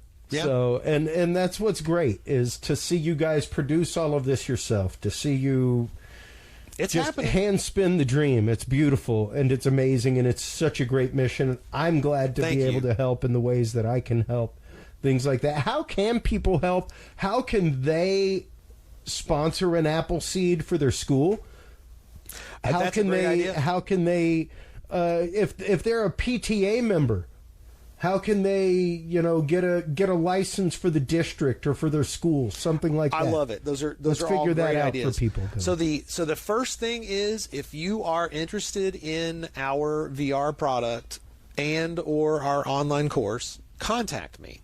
Billy at pbjlearning.com or Billy at reefcares.org. My phone number is 512-521-8874. I'm at reefcares.org, pbjlearning.com. If you type my name into the internet, if you type in virtual reality human trafficking, you will find us. But reach out. I will find a way to help you no matter what it is. So let's start there. But let's get more serious. The first thing to do if you're interested in our VR program is go to reefcares.org, and I want you to take a look at the videos on the front page. So on the home thing where you're looking. So just go. What I want you to do is go to the home page and then just start watching the videos from the top down. And when you get down to the bottom, I want you to click Join Our Appleseed Program and learn how to do it. And inside there, you're going to find out all of the things that you're going to get. You're going to find out that you're going to get priority support. You're going to get upgrades. You're going to get language upgrades. You're going to get additional VR headset support whenever it comes out. You're going to get discounts on new modules. You're going to become a member of a large online community of users. Everybody that's using the Knowledge Vault, everybody that's up on the Preventucation live show. We do every Thursday night. We do Prevention Cohort live video, and that video is usually shared with everybody. So you can actually see special inside behind the scenes content. We answer questions from our licensees. Sometimes we spend time with licensees. I go through our online course. Basically, I try to break down all of these tools so that you, as a licensee, will have the absolute best service that there is. Yeah, reefcares.org is the place to go. Take a look. The prices are on there. If you have any questions, contact me. I am available, and I am not going to let cost or anything that you think is a pushback, whatever you think it is, I'm going to try to help you get around it. Yep. I'll send you a box, and you will have the chance to. And if you can't afford an Appleseed, you feel free to contact Curious Realm. We'll make sure to sponsor one for you. I'll listen to that. You can't beat that. You see what I'm saying? I am all about getting this technology into people's hands and being able to try to help people understand that this is not a problem in India. This is not a problem in Africa. This is not a problem in the Pan-Asian countries. It is. Don't get me wrong. Right. We comprise 5% of the world's human trafficking. Right here. 5% of it happens in your backyard. It happens at your kid's school. It happens at your church every Sunday. It is absolutely crazy how many people are being cyberbullied and sextorted, and it's just unbelievable. And I think when people start seeing just what's going on with that, how dangerous it is to leave their kids online unsupervised, I think if once people start waking up to that kind of stuff, they're gonna see they need to get educated. I mean, we have an online course that we created, and I really see that as like the first aid for anybody that goes on the internet. You need to take this first aid course, which is basically how to acknowledge your own vulnerabilities. Would be what I would call it. Yeah, it's like, but it covers everything you need to know about human trafficking, from the definition to proper responses. But along the way, what you're going to learn is how to keep yourself safe. Absolutely. In every circumstance. Absolutely. Billy, thank you so much as always for your time, bud. You got it. Love having you here. I love it too. Love talking about this topic because it's a passion topic for me. It's one that when I found you and started looking into this, it just it destroyed me inside to see how prevalent it is. And once I started following the blotters and seeing it, like every week. Yeah. That's when it was like, wow. And it just gets uglier and uglier. Yeah. You know, I mean, I when I go to conferences, a lot of people need to tell me their stories because they know I will believe them. And boy, man, vicarious trauma, dude. There's some scary stuff. I have one. I have one that is still there. There have been 2 interviews. One that hit the trash can will never ever air, ever. It'll never air because of the bullying that happened to somebody live at a show. So I will never air that person's message. Gotcha. Ever. Sorry, Pastor. Sorry, not sorry. See ya. 86th. But there is one that I've still got a couple people looking at from a friend of ours, where they were trafficked by somebody pretty high up, right? By their claims. It's an incredible interview. I've still got it, and I'm still vetting it. There's still vetting a certain percentage of because people... if I put it out there, right. It's a huge tater. It's a big one. Like a 45th degree tater. It's huge. I don't know what level of Devo I have to have that kind of a tater, but it's huge. Wow. And yeah, it shows just how high up this stuff goes. Well, I mean, who the this thing person is who is accused. There are people that are perverts at a certain percentage of the population, and some of those people are rich. Yeah. And powerful. And that's just how it is. And so most of them are really good, and some people get caught. Yep. Man. And some people have already been caught, but other people are holding it over their heads so that they can expose it whenever they want to. That's right. It's crazy the amount of stuff that's going on out there. Yep. Billy, thanks as always, bud. You got it. While you are online checking out everything from Radical Empathy Education Foundation, while you were checking out all the amazing work from PBJ Learning, everybody make sure to stop on by Curious Realm. CuriousRealm.com is where you can find all the episodes. That is where you can like, follow, subscribe, all that kind of good stuff. Stay tuned through these commercial breaks. We will be right back with our good friend Mike Turber from 5x5 News. We will be discussing the first UAP report from the new NASA independent study group. What the actual implications of it are, because believe it or not, community, there's some great stuff that came out of this.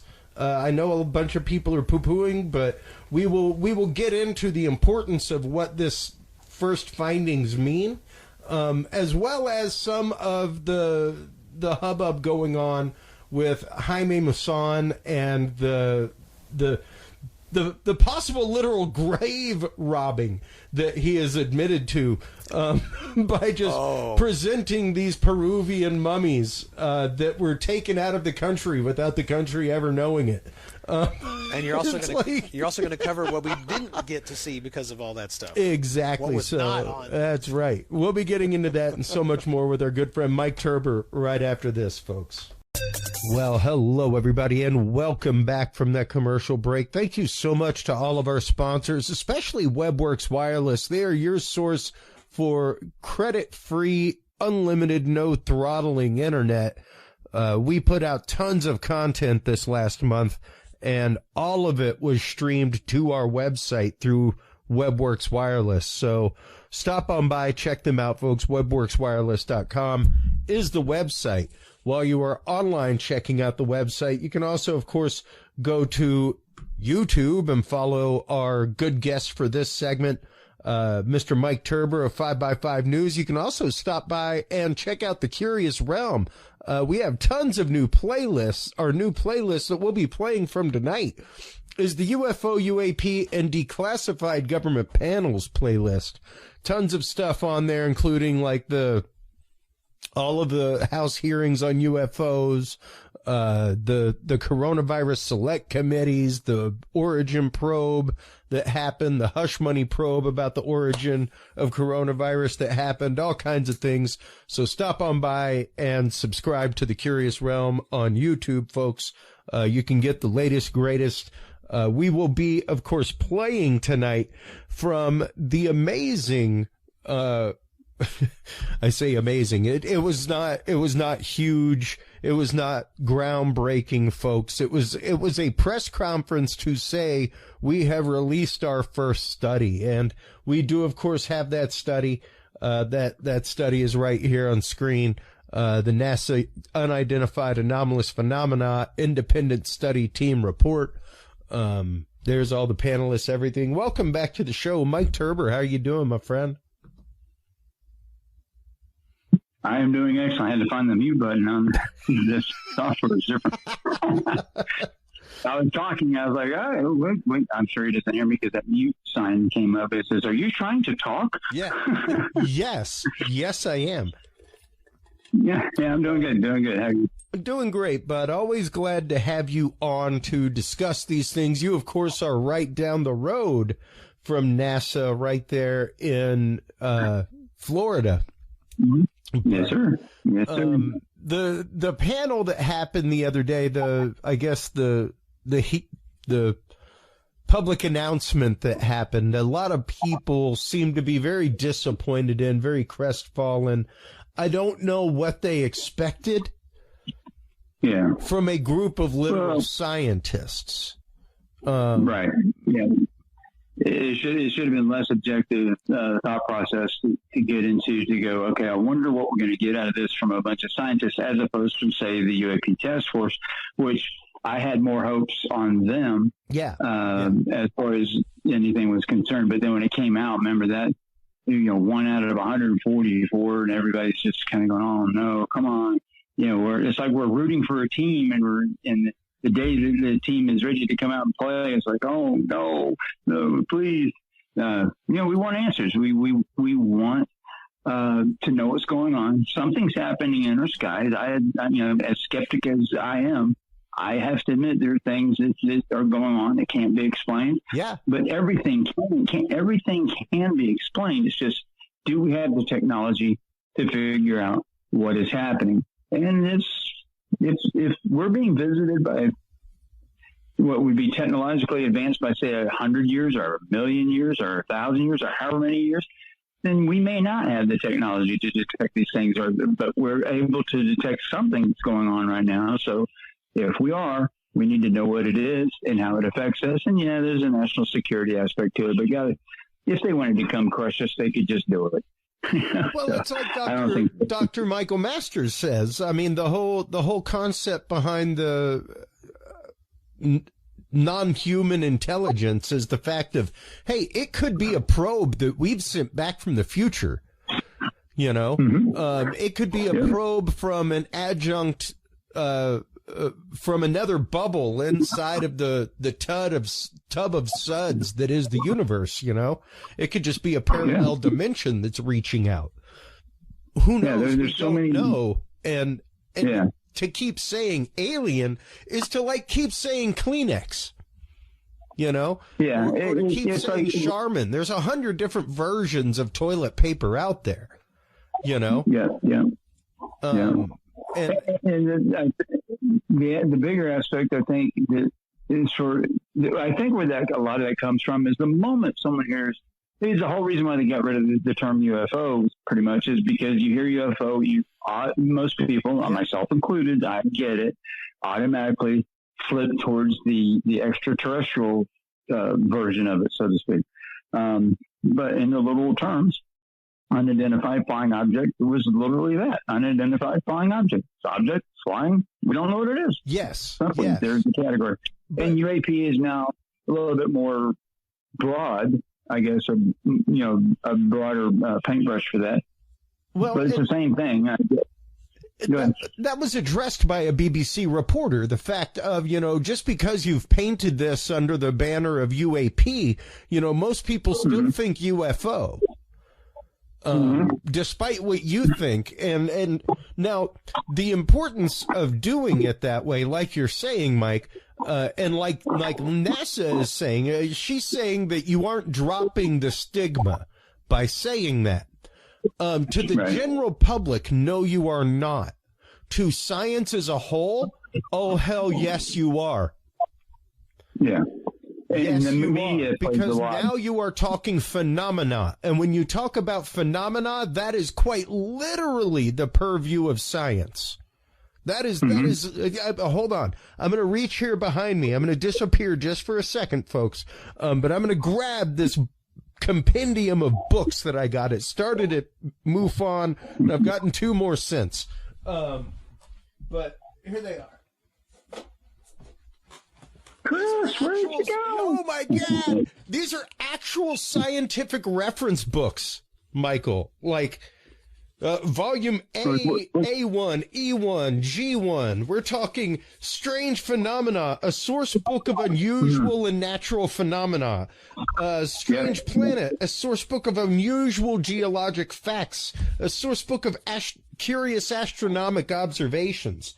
And I mean, things in this going back to like the 1700s, like cases of ball lightning that were written about, stuff like that. So if you were doing a study into a phenomena, like this shows the fact that looking at phenomena is quite literally the job of science. Like these are straight up off a scientific bookshelf. Absolutely. to go do your study on. You know, whenever you change that definition, Miss Reporter Lady from BBC, you're darn tootin'. In the realm of science, it makes a big difference because now we aren't talking about something willy-nilly. We're talking about exactly what the job of science is, which is to figure out a phenomena. Right, and that is, and they're going to use many methods that are employed throughout science that we all know. To expect is, repeatable things, what have you. But the thing about UAP, UFOs, the thing about them is that they don't happen in areas necessarily at a specific date or a certain time. And we don't have a really good way of studying them because it's such a fleeting event. It's like the happen chance of catching something on film is very low, but with the number of cameras that are now out there, I mean, we've got more phones than we have people. You'd have to know where to point the camera and when. Yeah, exactly. And then a lot of people say, well, everyone has a cell phone. You should, and it has a really good camera. Yeah, but it's still not made to do what it is we're trying to do. But we do have devices that I think should be utilized in ways to help figure this out. Sure. If and you and I kind of know what those devices are, but most of the people listening know what those devices are. And if we get that intelligence community into that mindset of look, you guys want to prove this or disprove this, then let's utilize resources that we have that are not necessarily working on it. We're not at war with anyone at the moment that I'm aware of. It's the first time in a long time.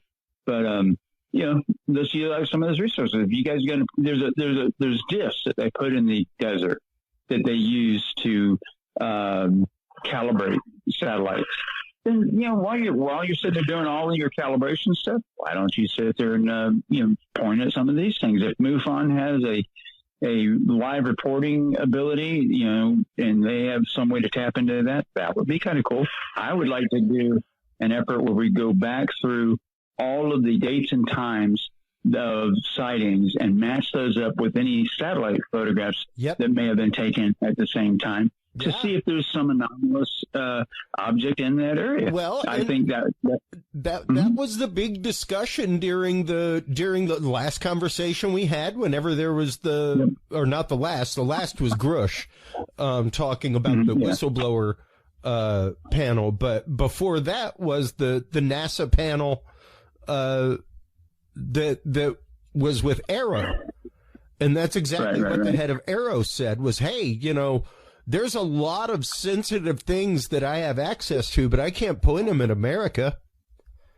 But if we know that something flew over Poughkeepsie at this time, hey, NOAA, if you have satellites that can see things into this range of the infrared, ultraviolet, get at us.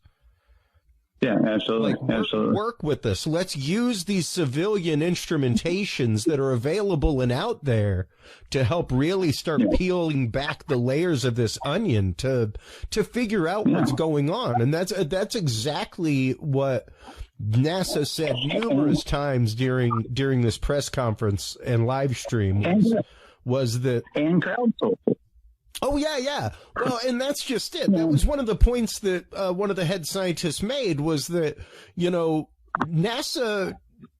lives off of transparency. I'm sorry, folks. Yeah. I know you may not think that. I know you may think that people have been hiding things for generations at NASA, things like that. I'm not saying that there ain't some crazy stuff that's gone on. However, what this scientist is saying is absolutely true. Like, if you are studying lunar material, contact NASA. They'll get you a sample. Yeah, or you can buy one. You can buy lunar material. Oh yeah, no, I've got a piece of lunar rock that I purchased for my collection. Absolutely, and that's just it. And that's what they're saying, is that we make everything that we do public.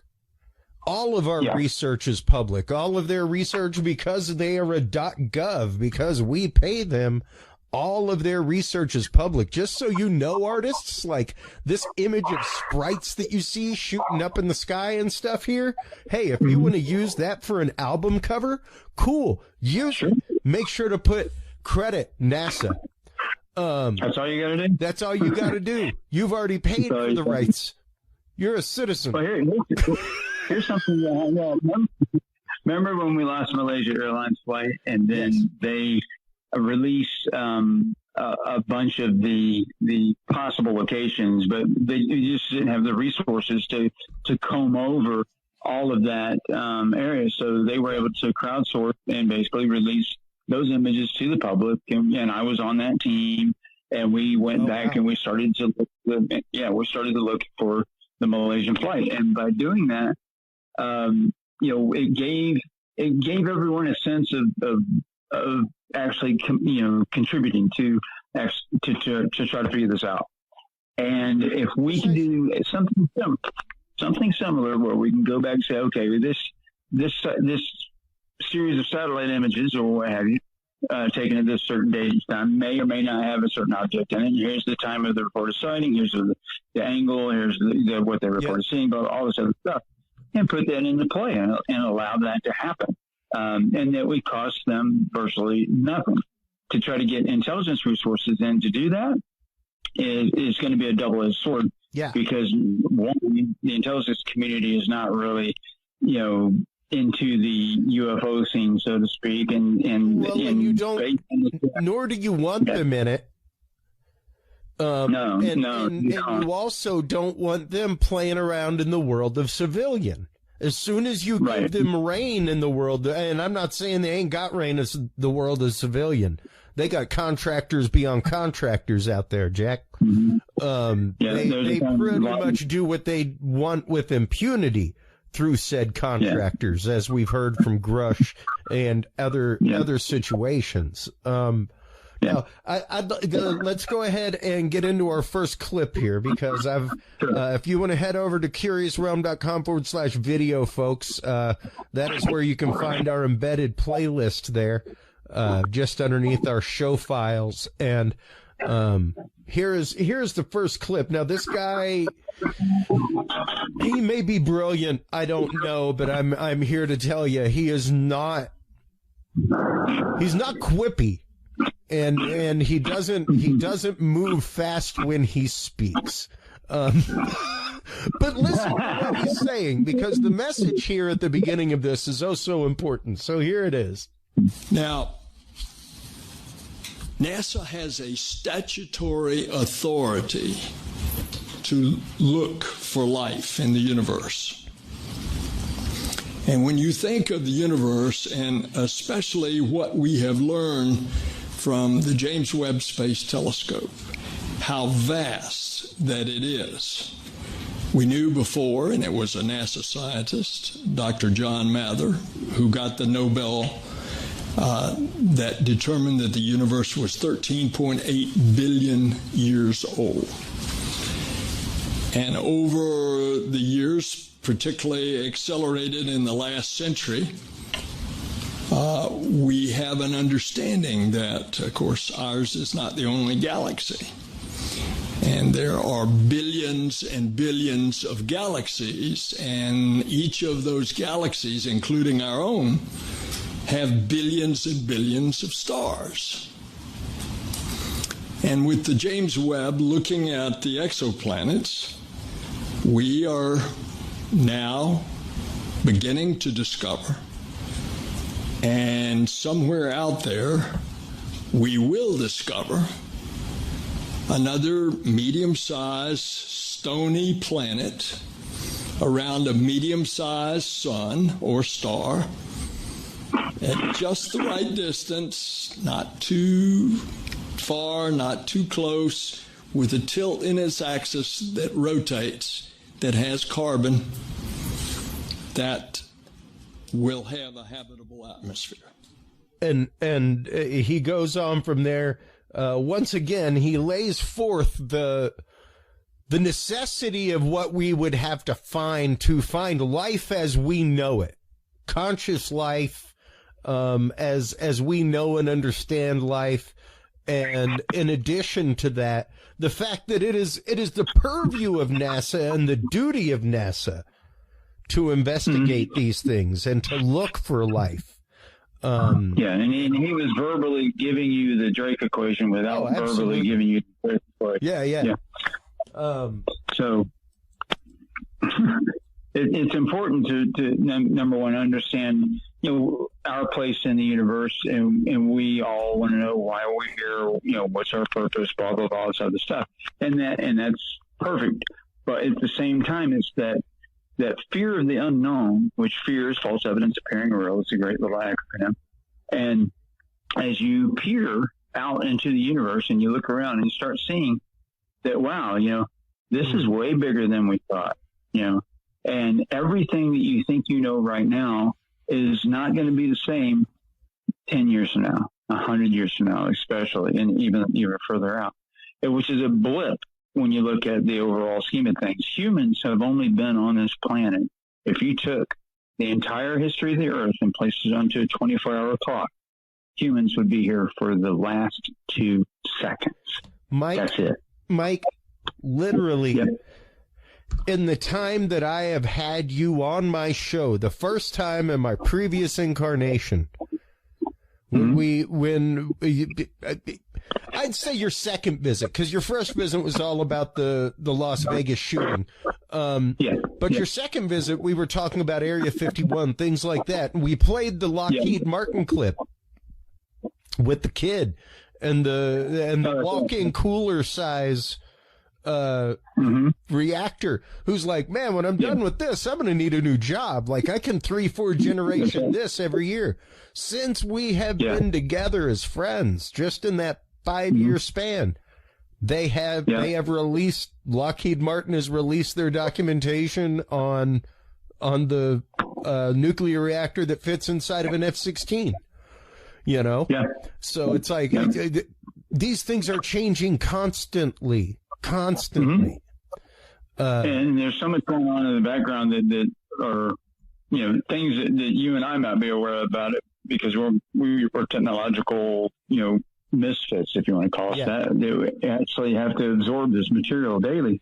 When it does come out, we kind of knew about it like a couple of years in advance or whatever.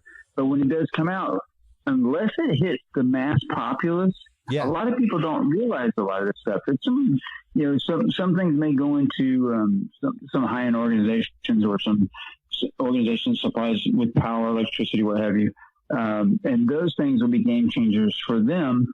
But when they actually hit the marketplace where we actually can use it, the next one is probably going to be the big one. The consumer market is going to be turned upside down with. Is going to be when graphene is truly able to be marketed and placed into products in an efficient way. That's going to be a kicker right there. I mean, there's just no doubt about that. In the advantage that we have right now of living in this time frame is the amount of change over such a short period of time, like what you're talking about, is so huge that it's hard for anyone, for us to keep up with, much less your average person. So when we come out and we say stuff, it's funny because we'll say something, a few years ago, like when we were talking about the fusion reactor from Lockheed Martin, and that video had been made, 6 years previous, I think. It was made in 2013, 2014. Mm-hmm. But it was very obscure. Hardly anyone had ever seen it. And for us to go across it, and then, within 10 years, there's something that Lockheed is going to basically put out to be tested. That could not be done in years past. If we started a project in the 70s to do the same thing, they would still be working on it. If you wanted to look at it that way. But now, I think the way the door is opening up, and a lot of times people say, when technology comes to the market that's so far advanced, they want to say it's evidence of advanced engineering, it's evidence of possible reverse engineering and stuff like that. You have to wonder, since, man, there might be something to that. There's every now and then I sit back and I look at something and go, wow, where did they even get the idea to even do this? Yeah. No, and but once again, we've had this conversation time and time again, personally and on the show, Mike. The only way that you make the trillions back that has been funneled into this stuff, whether it be reverse engineering technology or working on exotic materials and programs, is for it to hit a battlefield or a shelf. That's it. And we will not be declassified anything that is not in the vested financial interest of our country. We won't. Yeah. You won't hear it, folks. I'm sorry. It's if it's not going to ultimately end up with money in pocket, money in hand, you will be hard pressed to hear them come out and say, aliens landed at the White House. They announced years ago that aliens were flying over the White House and nobody gave a damn afterward. Right. And then flying over the White House in fleets for weeks. Yeah, that's right. And that one that was over the Pentagon, I'm like, of all places to fly, the Pentagon and the White House, and they there's got to be more to this. There's got to be something. Even seeing inside of the social media, I'm in a lot of social media groups. I'm on the TikToks now, Mike. I'm on the TikToks. I saw you as a member. I saw you. As soon as I saw your name come across, I was like, "Oh no!" We are TikToking now as Curious Realm. So,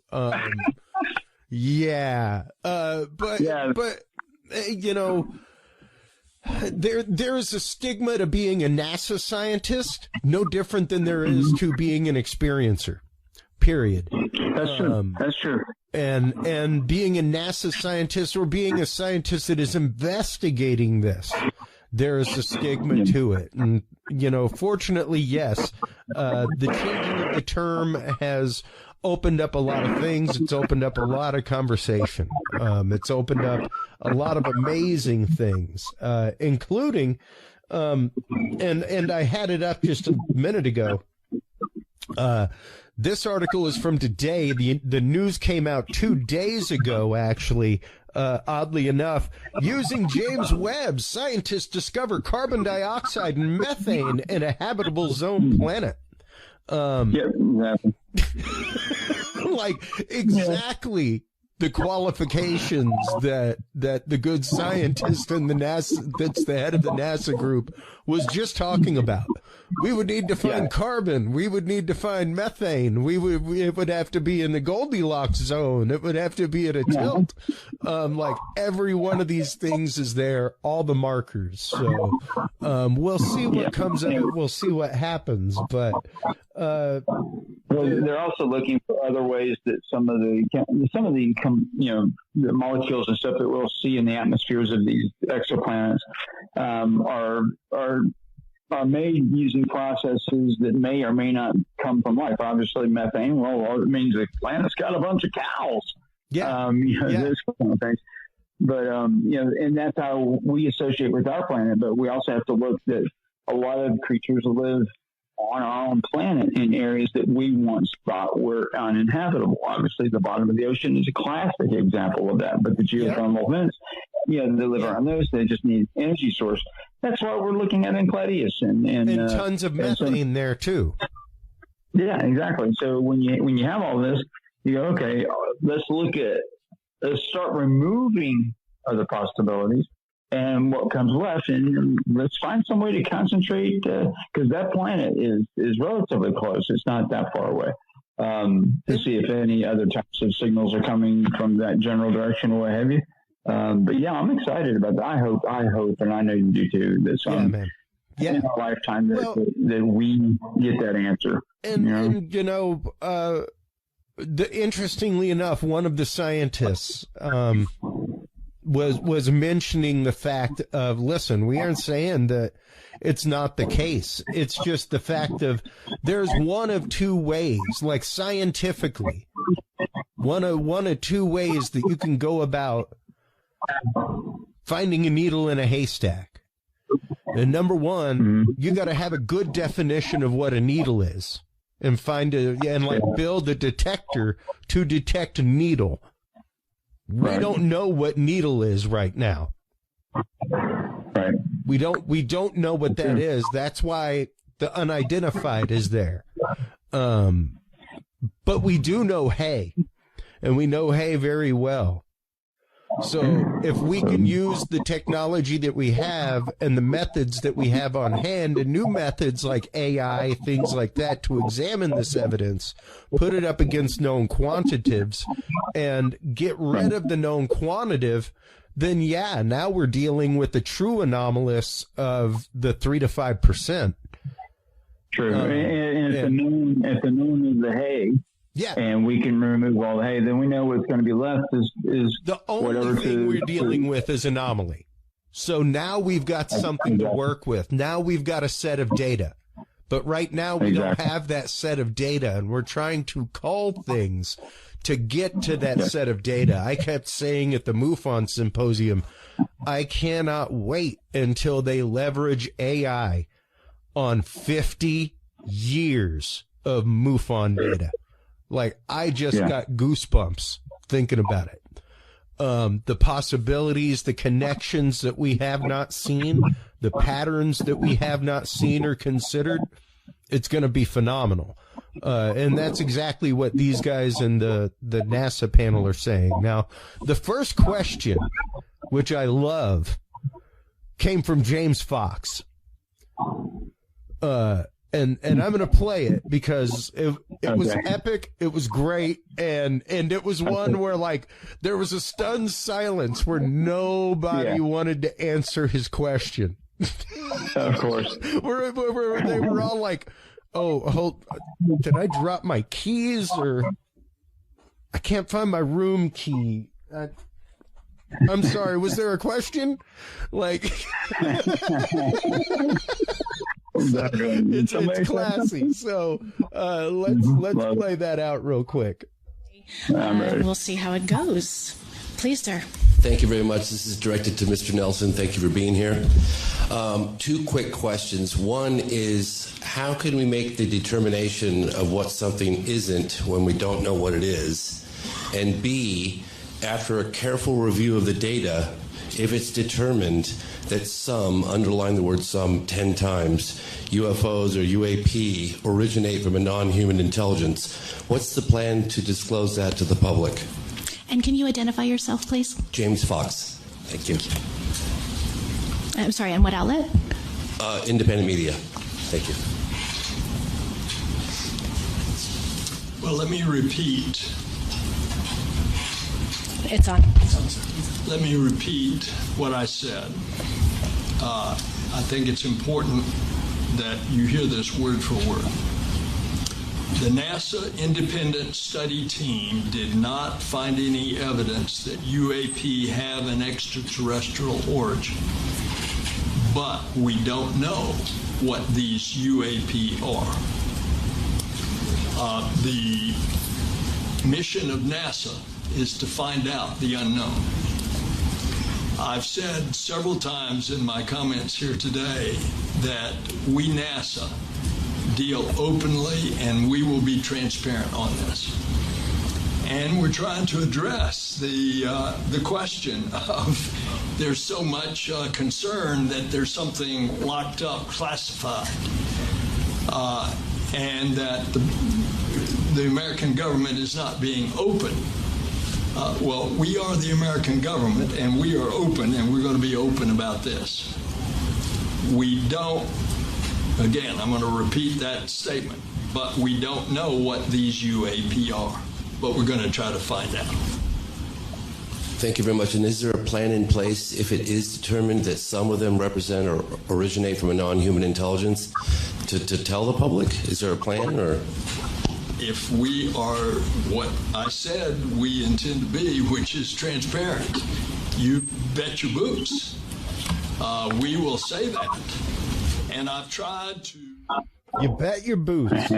You gotta love that. I love that. I like him a lot. I've talked to him a couple of times, and he's very straightforward, very easy to communicate with guy. He doesn't like BS. He doesn't like deception. He doesn't.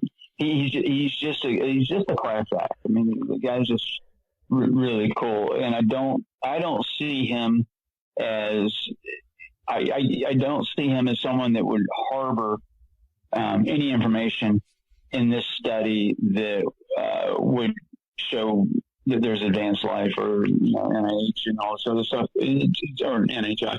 And I'm curious as to over time. I hope he remains that way, obviously. But most of the panel members that are there are very similar in their backgrounds and how they approach the evidence that they look at.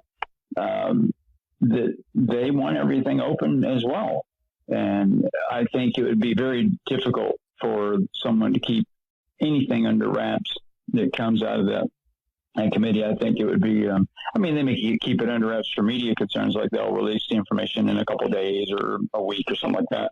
But I don't see, and let's put it this way, Bill Nelson's directive, his directive says nothing about keeping information away from the public or reporting their findings to specific channels. If I see No, they are working with and in concert with Arrow. However, they are not under any guise of Arrow. They are not under any guise of any intelligence agency. They are not under any, despite the fact, as we brought up numerous times, you're hard-pressed to go be a pilot for NASA unless you've got stripes from some sort of military outfit. But that's typically because payloads and missions while you're up there are sometimes, maintaining or launching national reconnaissance objects, things like that. So somebody has to have some kind of clearance in that, right? But it's not like everybody on that shuttle mission or everybody on the mission is military or has a military background or has a classification of clearance. Right. And then also as far as any of that's concerned, if you go back and look at the previous studies that we've talked about, Blue Book even, and then go all the way up to the UAP task force, all of those, every single one was under the DOD umbrella. Every single one of them. Yep. And this is not. So this does have a little bit of air of something a little different. And then what is it, 25 panelists that they brought in? I think it's 25. Each of them come from their own expertise in their own areas, and they're not NASA employees. You have to remember that these people are not NASA employees. They are scientists who work with NASA. None of them are like, hi, I head up the lunar lab at NASA or anything like that. Right. Yeah. None of that. They are all people who take part in NASA funded studies, that kind of stuff. Right. And some of them NASA's worked with before. There's a couple of them I don't think NASA had really worked that much with before, other than possibly through adjacent, like a contractor or something like this. Like they would hire someone to come in from the outside to make certain that this engineering on this one project was done properly when it, in accordance to whatever rules or laws or regulations. I get that. Now, and I am not saying that NASA doesn't hold a few deep, dark secrets. Absolutely. Because they were the ones who got us into space, who kept us in space, who keep us in space. Everything else, there is a realm of knowledge and cooperation with the government and the alphabet agencies that's there, that it's not necessarily their purview to classify things or anything like that, but you're darn tootin' if something happened that rang a bell, they'd be told to shut up. Well, the closest thing that has happened, the closest thing that's ever happened in NASA that would show you that cause for possible alarm or the cause for questioning is when you go back and you take a look at what happened during the two shuttle incidents. Yes. You remember the term, lock the doors. Okay. Yeah. And lock the doors doesn't mean, locking this doors to lock out any information and nothing's going to get out of this room. It's basically that they need to secure all the data, go back through all the stuff, make sure they did everything proper, all this other stuff. But it is truly transparent. It's a civilian agency. It's one letter off from another agency. There's NASA, NSA, no, but they're not related at all, obviously.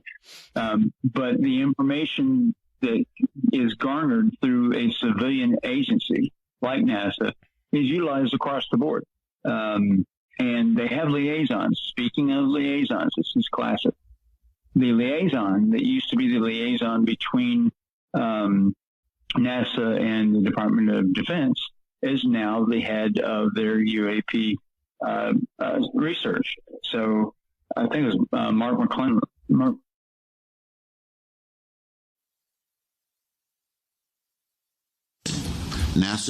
When NASA makes measurements, his background, because I have a similar background, because part of my job is being a liaison.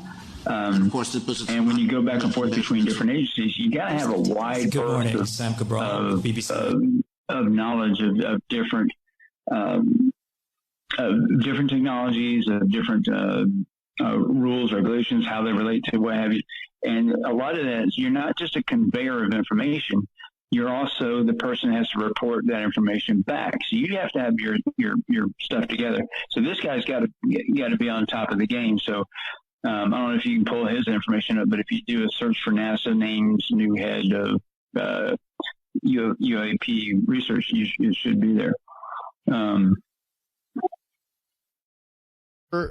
From what they were saying in this panel, that they are not releasing his name publicly.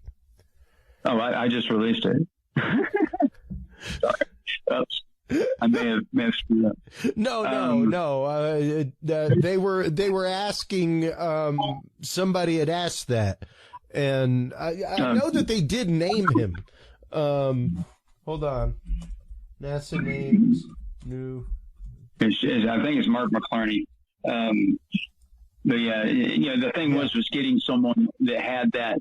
Because he's going to have to work with DOD to get information that they have, and going back and forth as they go back and forth and utilize all that. And plus, he has to have a wide range of knowledge of himself and what tasks and what things he's worked on. And so far, just in a cursory look of his information, it looks like he's the right guy for the job. He looks like he should do a pretty good job. Oh, yeah, most definitely. And I mean, he has a background in this stuff. Once again, he has a background in intelligence. He has a background in knowledge of enemy tactics and what they have, what their capabilities are. So, right. And plus, he has the nuance. Yeah. Well, especially whenever you're talking about working in concert with military, things like that. It's not that, once again, anything that NASA has is classified, things that they find might be classified, but that's not their process. Actually, what's so weird about it is I got to steer the Mars rover when I was over in Pasadena. And while I was there, I asked some rather open questions of some of the people I met with, and some in private, and some when we were sitting at like round table, during lunch. They have a break room kind of thing. They just sit down and you chit chat. And they're like, who's this guy? Because they're like, I'm the new guy in the area, and so you break the ice. You say, well, what do you guys think about this? What do you guys think about that? Blah blah blah. And I said, have you guys ever run across something that as soon as it happened that you guys had to clamp it down and you don't have to tell me what it is, but something like that. And the only thing that would ever come close to that is the anytime the propulsion system on a craft involves something nuclear. And that was when the Atomic Commission would come in and handle that aspect of it. But that's it. If they discover something, it's there's because so many people can tap into that information stream that comes down from an International Space Station or comes even from Mars. You can listen in. I remember with the shuttle, if the shuttle came overhead with your ham radio done properly, you could talk to the shuttle astronauts if you wanted to. I don't think you can still listen, but I don't think you can talk anymore. You might. You can still listen to what's going on, and like the live stream is there. Like that's right there in our playlist, man. But I'm like you. I don't see that there's going to be any problem with that, because the term disclosure is such a term in our community that is like the holy grail term. Disclosure will not come scientifically. Discovery comes scientifically. Proof comes scientifically. Disclosure is a legal issue. That's like what we're dealing. Disclosure is what we're dealing with Grush, where it's like disclose where the monies went. There's an obvious paper trail of black money. Disclose what's behind the door. No, we won't. That's disclosure. This is not disclosure. NASA has nothing to disclose. They have. This has not been a going pursuit of theirs. Admittedly, I mean, there's pictures, things like that. There's all kinds of stuff. Whether or not you believe we went to the moon, that's a whole nother realm. I mean, good God, man, I had a great grandmother that nope, man ain't never did that. Similar situation with an uncle that, you have to sit back and wonder, are they expecting someone to take like an armed team of guys that go into Wright Pat and find Hangar 18 or whatever and open that thing up and find something? Show me the bodies. It's almost like the end of times kind of thing, where every few months there's disclosures coming. Disclosure will be here. Remember, it was going to be wrapped up in the UAP task force report, and then it was going to be wrapped up possibly in this report. And it just keeps they keep moving the field goal, and they keep kicking the ball down the field. Again, you're exactly correct. Actually, you said it more poignantly than I'm probably about to slaughter. Is that it's going to come through scientific discovery, and discovery is not disclosure. Discovery is just that. It's a scientific process of learning about the world around you, and you put that information out. The more people that have eyes on this, the better off we're going to all be in being able to study this and find out what is really going on. And I think. And absolutely, the findings of these scientists, other scientists, everything else will lead to disclosure. No doubt. Right. No doubt. Because once again, once it comes down to the point of, well, it's got to be this technology, at that point, disclosure's there. Like, you may as well admit that the technology exists because we know now that it exists. We've quantifiably proven it through science and discovery that it exists, so you can't deny it exists anymore. Right, and NASA's not going to be some big debunk team to go in there and debunk all this stuff. That's not what we're talking about. And I think when TTSA was out and about, to the Stars Academy, and we had the 3 videos and what have you, and as each video little parts of here and there were being torn apart. Unlike the TTSA or some other organizations, NASA would have to agree that certain aspects of a video are not as we thought or something. Like the classic examples go fast. Obviously, it wasn't anywhere near the ocean in relation to that. Its speed was far slower than they had alluded to. But those kind of things are observations or peer review. And when you have that type of openness, that's something I think we need. That would be cool where NASA has a NASA panel, and then within that NASA panel is someone that's charged with just getting this information out to the public as quickly as possible. And, just like Susan Goff and what have you.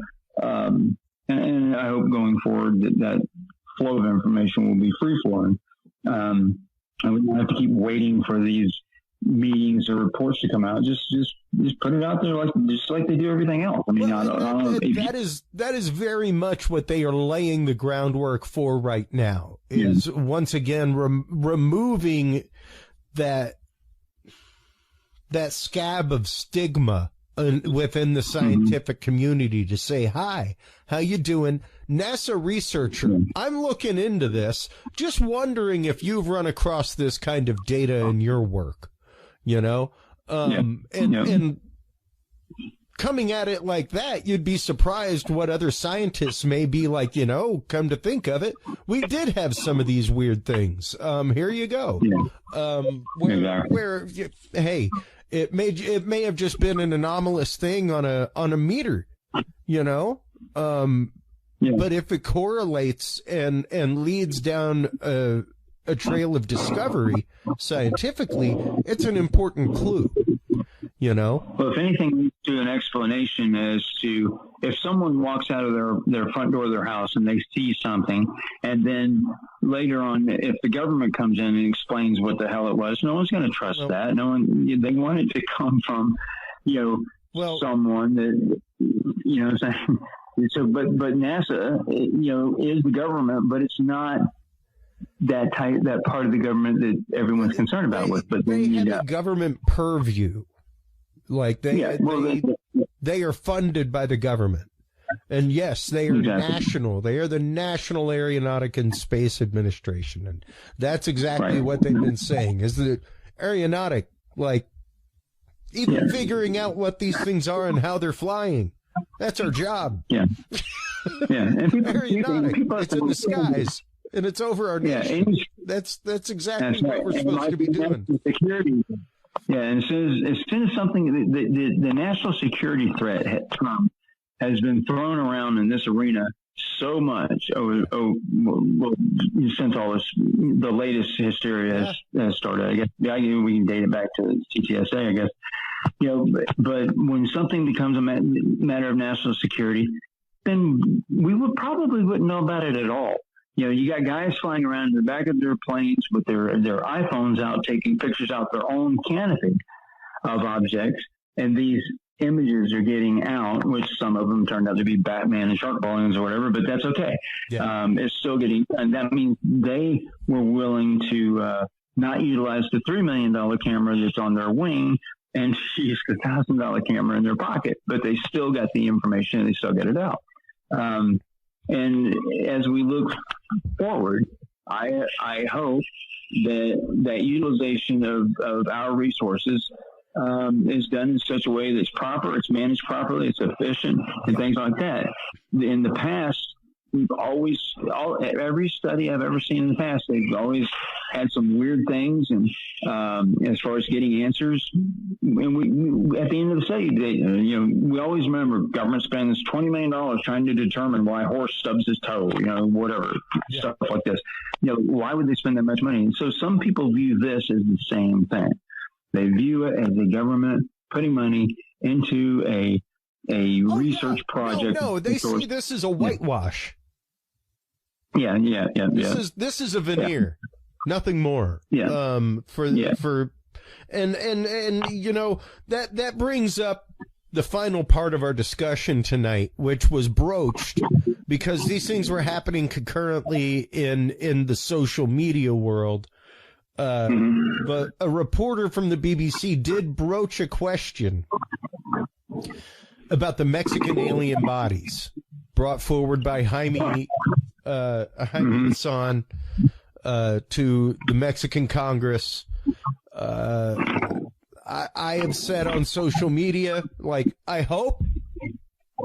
I think it'd be great. I think it'd be awesome. I don't hold out a whole lot of hope.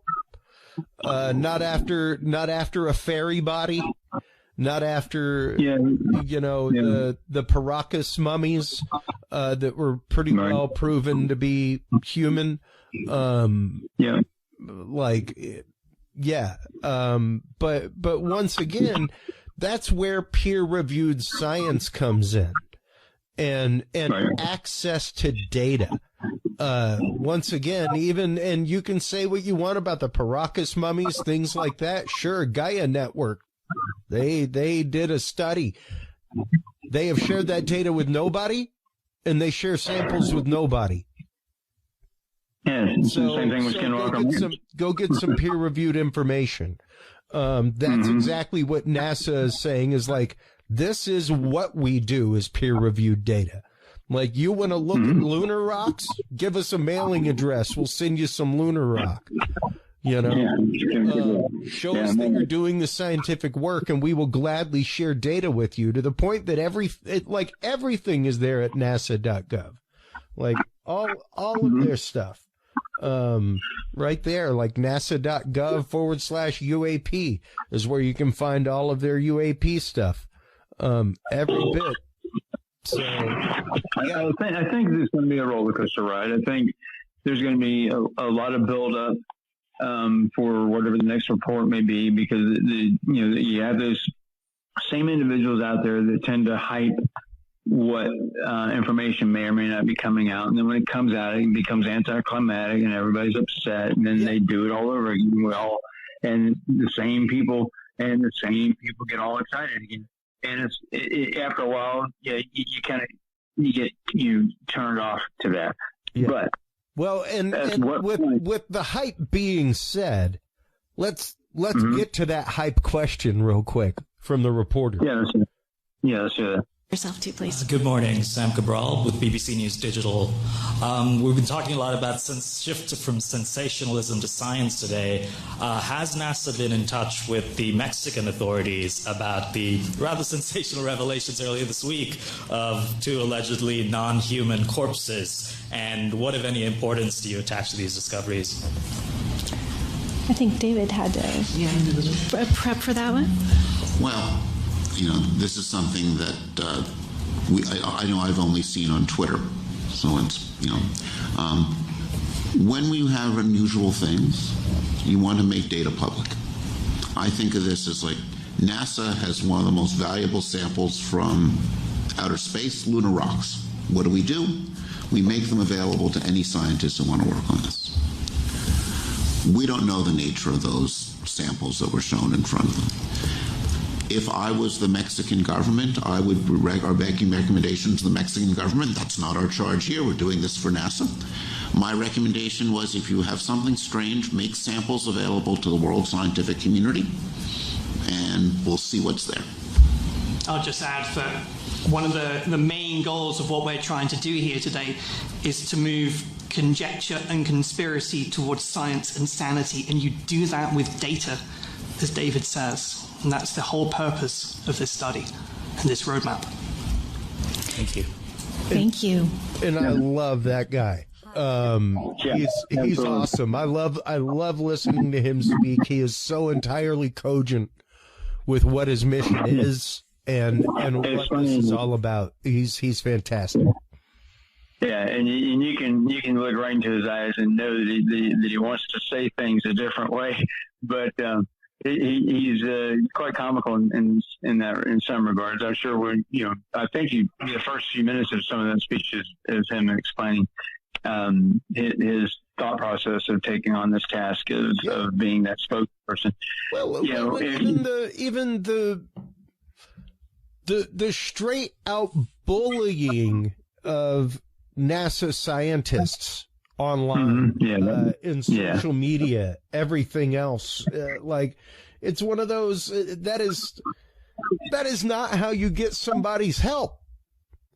No, it's not. But you also got to remember that if you go into a bar that's known for bar fights and you see a bar fight, you can't bitch about the bar fight. No, you really can't.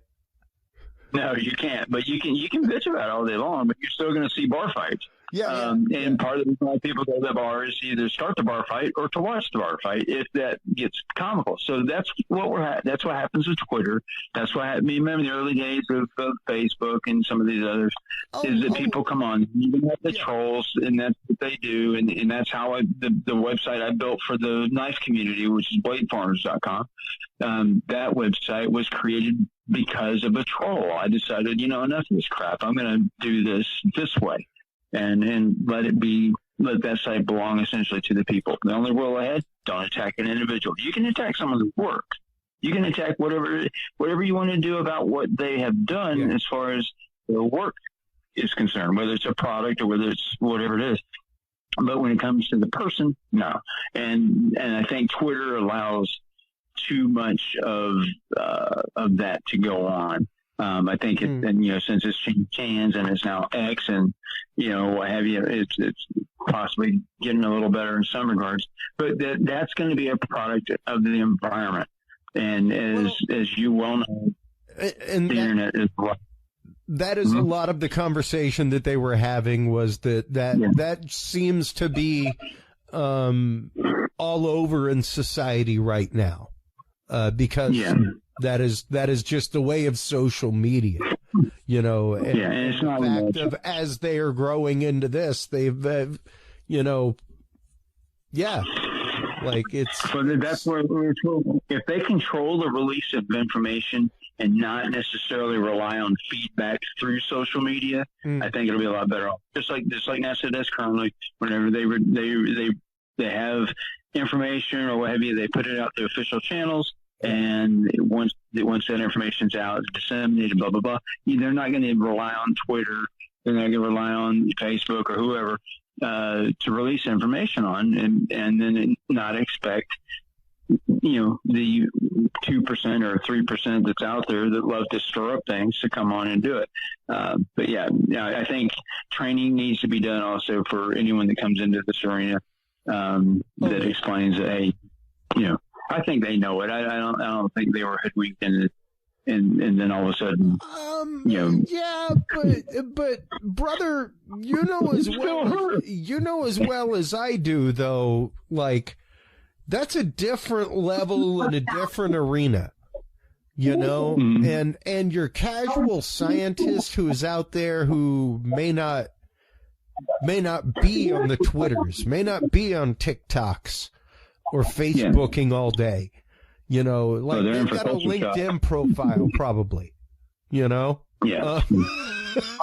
I've seen a few come on to a show and then just kind of wonder, it's the fact of these communities are sharpened like rapiers and they use them like friggin' machetes. Absolutely. It can be a bloodbath sometimes inside of them if you are not careful, what tropes you tread on. And hey, same as our conversation with Jack Sarfati. Whenever we had Jack on that one time where it was like, what the hell are you talking about? That's not on topic. Jack's pretty much that crap down, dude. He was like, well, I don't want to talk about that because that's not what we're here talking about. That's not the science that we're talking about today. So no. And you do that in some communities, and they will lambaste you. Most definitely. Yes, they will. Like, enjoy your petard, my friend. Yeah, especially some of these, I don't want to call them subculture communities, but some of the communities that they have been together for so long that they allow only, their friends, so to speak, to say something that might be a little off. Because if you say it, because you're the new guy, it might. Where it's kind of like an echo chamber. Yeah, exactly. Reddit's a prime example of some of that. But I think overall, if NASA and this panel come out with a ground-shaking, mind-blowing, something that they find, it's still going to go the same process that they did before. Remember back when they were going to say that they had found the possibility of life on Venus, and that information was somewhat leaked out, but we knew it was I think it was going to come out on like a Tuesday or something like that. But the Friday before, I had already been privy to part of that information as to what it was. And I said, man, you guys are going to get lambasted comes Tuesday, because if this comes out that way, and the public's expecting something ridiculously explosive, and you're going to have to explain the scientific aspect of it in terms that everyone's going to be able to understand as to how important it is. And then nothing. You've heard nothing about Venus since around that time frame, right? So, and that's the kind of thing that I hope this doesn't happen in this arena where they find something, it gets, put out there, and then all of a sudden it's shut down. If these guys are truly the scientists that they need to be, or the experts that they need to be in their fields to be a member of this panel, then I hope that by the time the information gets to us, that they will have researched it to the point where they can make a definitive answer as to what this is. I want to know what things are. I don't want to know what they aren't. We look for these organizations for answers. That's what we want. And when we don't get them, you see what happens. A lot of people don't respond too well. Well, or if they get the answer that they don't want. Right, sure. Right? Yeah. That's more important. Unfortunately, they got some answers. Yep. They got some answers. One of them was about Go Fast. Yeah. I sat there. One of the reporters was like, "This is one of the videos that was brought out originally and was on the forefront of all this, and now you've come through and debunked it." And they're like, "Yeah, unfortunately, yeah. Like there was some basic trigonometry involved with all the data right there on the camera." But myself and Nick West and all my sons probably sitting back going, "Yes, finally vindicated." Yeah. No, when I saw that, like I almost spilled my drink standing up, like because it was like that's what I said the whole time. Was like, there's all that data on the screen, so much data, so much data, and then. Even Dr. Eric Davis, he said Mike's math is wrong and all this other stuff. And the thing is that if there's enough information there, by the time it gets to these individuals that are on this committee, I don't want to be disappointed in them. Well, I want them to come out and say, we were given this video, and as we researched the video, we could tell that the information inside the video actually gave us a lot more. Go ahead. I think the problem is, though, like, culturally, is that people want these scientists to be wowed or excited about this data. About these points of datum and this set of data. Maybe if it's another wow signal like thing, but the thing is, even with a wow signal, there's the initial wow, and then the data, and let's start digging at the data. Now it's out of my hands. It has to be out of my hands because I was wowed. So I need to give it to somebody who can look at this data dispassionately. Like, that's the job of a scientist, people, is to look at it dispassionately. And I'm sorry if they aren't, like, as passionate and on fire about it as I am, you know? I think also if you pass it out to enough people, like I was saying on the crowdsourcing of some of the data, there are plenty of people out there that, you know, that are not necessarily double PhDs or whatever, but have a good working knowledge. I mean, myself, I don't have a double PhD. Mick West doesn't have a double PhD. There's a whole bunch of people that are out there that look at this subject as... There's a whole bunch of work that's done out there in labs by friggin' master's students. Yeah, and just put it out there. Yeah, or just put it out there and let anyone take it and then see what comes back and then sift through that. You'd be amazed at how fast we can figure things out. Because it'll take 2 years for the government. Yeah, exactly. I mean, within hours, you'll have enough feedback back where you can probably say, wow, okay, I didn't even think about it from that angle. Yeah, that object is at 11,380 feet, not near the surface, blah, blah, blah. And once again, just to loop this back to the beginning there, Mike, is the idea that, yes, changing that definition from UFO to UAP scientifically is hugely important because it changes the direction of movement on the board of the piece. You know, it's no longer moving in the linear fashion that it was, and in the gnome fashion it was. It is now moving in a new fashion. It is now moving at a new speed, and because of that, can now be looked at communities like NASA, who, like NASA themselves is saying, prides themselves on the community sharing of information, on the crowdsourcing of information, on the sharing of data, evidence, samples, things like that, so that we can all explore and figure it out. Yeah.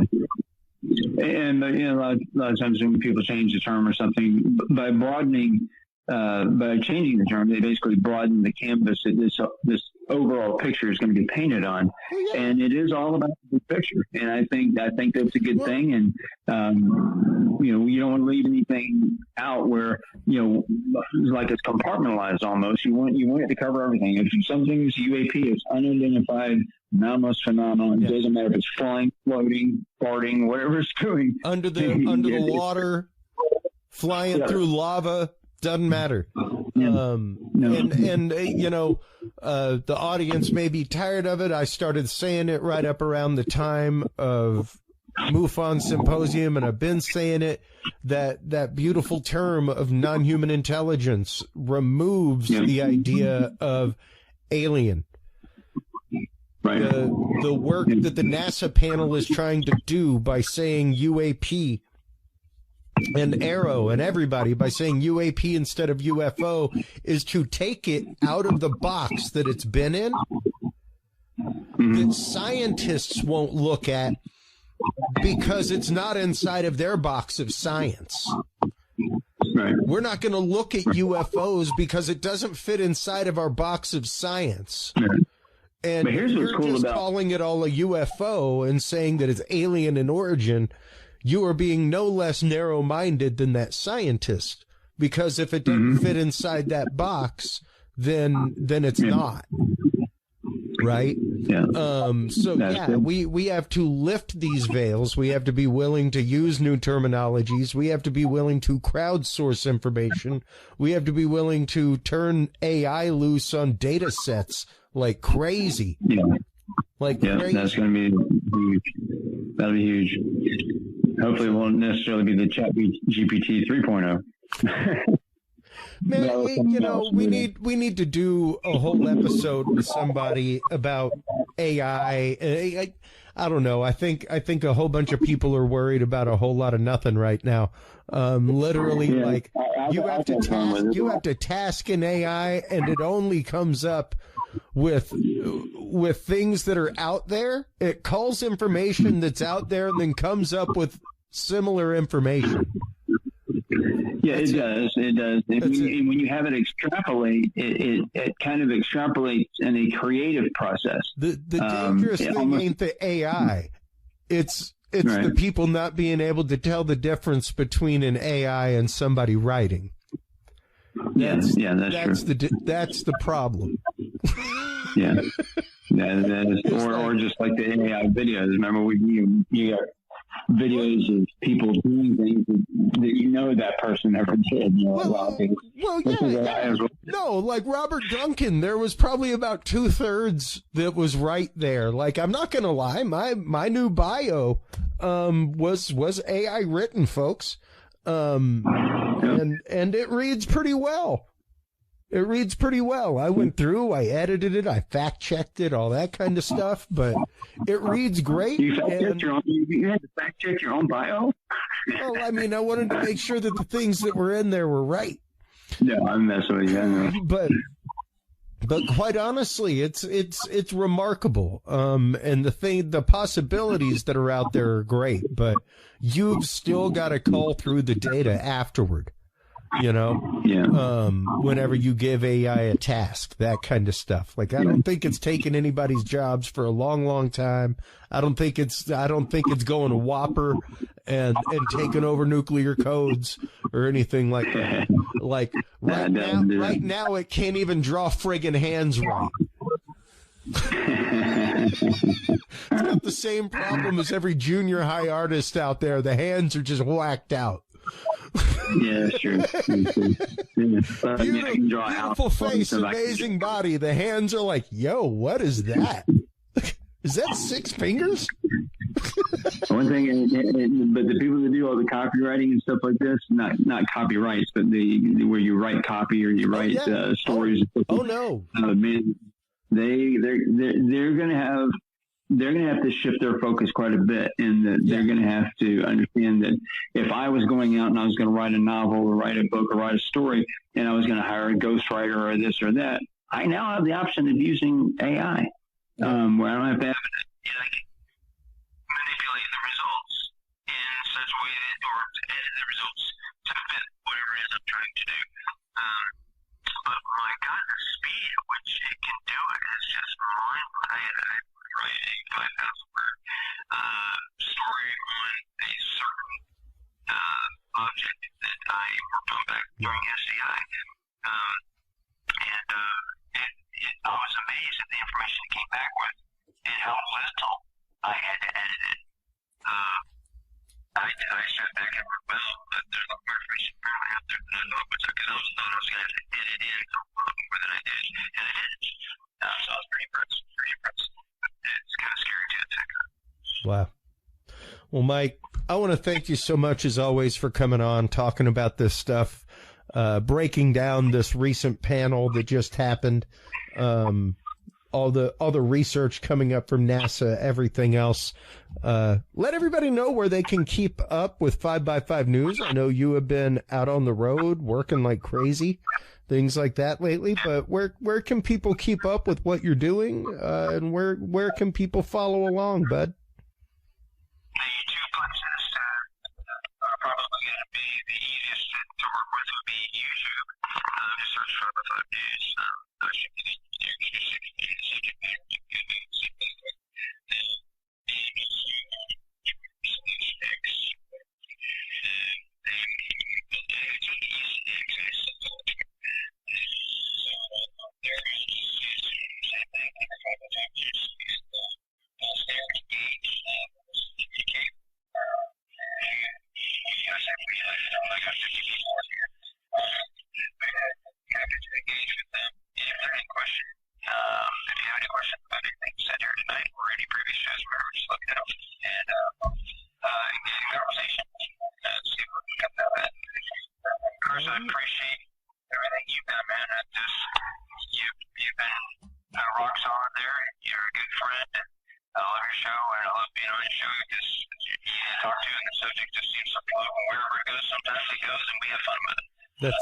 That's it. Exactly.